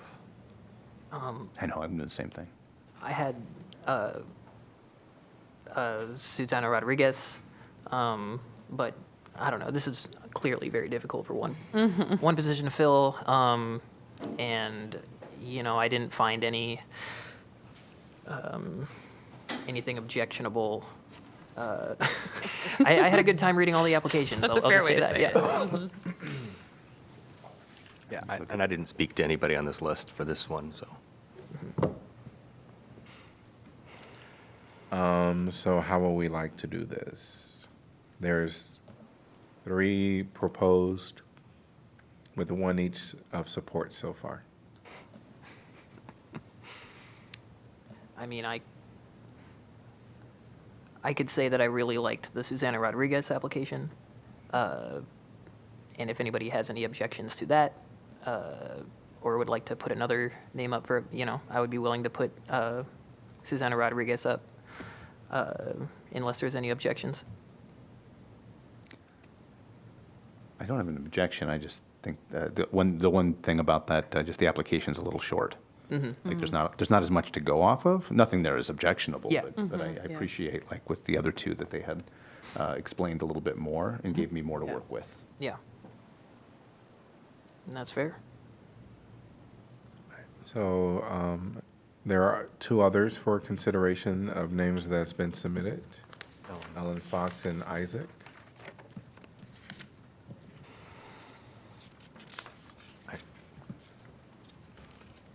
Yeah, I'm sorry, there's lots of good ones. Sure. And as I look through Ellen Fox's, I also kind of love that she's volunteer, has experience there. Like, she's going to serve the library no matter whether she's on this commission or not, and I kind of like that about her. I think that's probably true of many of people on here. But, City of Literature. yeah. Sorry, I don't. Yeah, this is always a hard thing to do. I'm good with Ellen Fox. Yeah. I liked her youth also. Yeah. Good point. Okay. So I'm hearing majority for Ellen Fox. Could I get a motion, please? Move Alan Fox. Second. Moved by Saleh, seconded by Alter. All in favor say aye. Aye. Any opposed? Motion passes 7-0. We are on to item number 12, announcement of vacancies new. 12A is Airport Zoning Board of Adjustment. 1 vacancy to fill a 5-year term, January 1st, 2026 through December 31st, 2030. Board of Adjustment, 1 vacancy to fill a 5-year term, January 1st, 2026 through December 31st, 2030. Board of Appeals, 1 vacancy to fill a 5-year term, January 1st, 2026 through December 31st, 2030, and this is for a licensed electrician. Climate Action Commission, 3 vacancies to fill a 3-year term, January 1st, 2026 through December 31st, 2028. Human Rights Commission, 3 vacancies to fill 3-year terms, January 1st, 2026 through December 31st, 2028. Parks and Recreation Commission, 3 vacancies to fill 4-year terms, January 1, 2026 through December 31st, 2029. Public Art Advisory Committee, at large. One vacancy to fill a 3-year term, January 1st, 2026 through December 31st, 2028. Public Art Advisory Committee, art or design professional. One vacancy to fill a 3-year term, January 1st, 2026 through December 31st, 2028. Senior Center Commission, 2 vacancies to fill 3-year terms, January 1st, 2026 through December 31st, 2028. Applications must be received by 5 p.m. Tuesday, October 28th, 2025. And then item number 13 is announcements of vacancies previous. 13A, Housing and Community Development Commission, 1 vacancy to fill an unexpired term. Applications must be received by 5 p.m. Tuesday, October 14th, 2025. Airport Zoning Board of Adjustment, 1 vacancy to fill a 5-year term. Airport Zoning Commission, 1 vacancy to fill a 6-year term. Board of Appeals HVAC Professional, 1 vacancy to fill an unexpired term. Historic Preservation Commission Brown Street, 1 vacancy to fill a 3-year term. Historic Preservation Commission Jefferson Street, 1 vacancy to fill a 3-year term. Historic Preservation Commission Woodlawn Avenue, 1 vacancy to fill a 3-year term.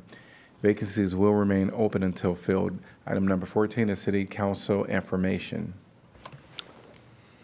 Just point out that there is a Burlington Street Bridge community input meeting on Thursday, September 25th. And the city also has a website where you can go and share your preferences for what you'd like to see. All kinds of interesting ideas for accessing the river and using the roadway better, maybe for bikes and pedestrians. So good graphics to help you understand maybe what these bike lanes could look like and what access to the river could look like in that location. So encourage people to participate.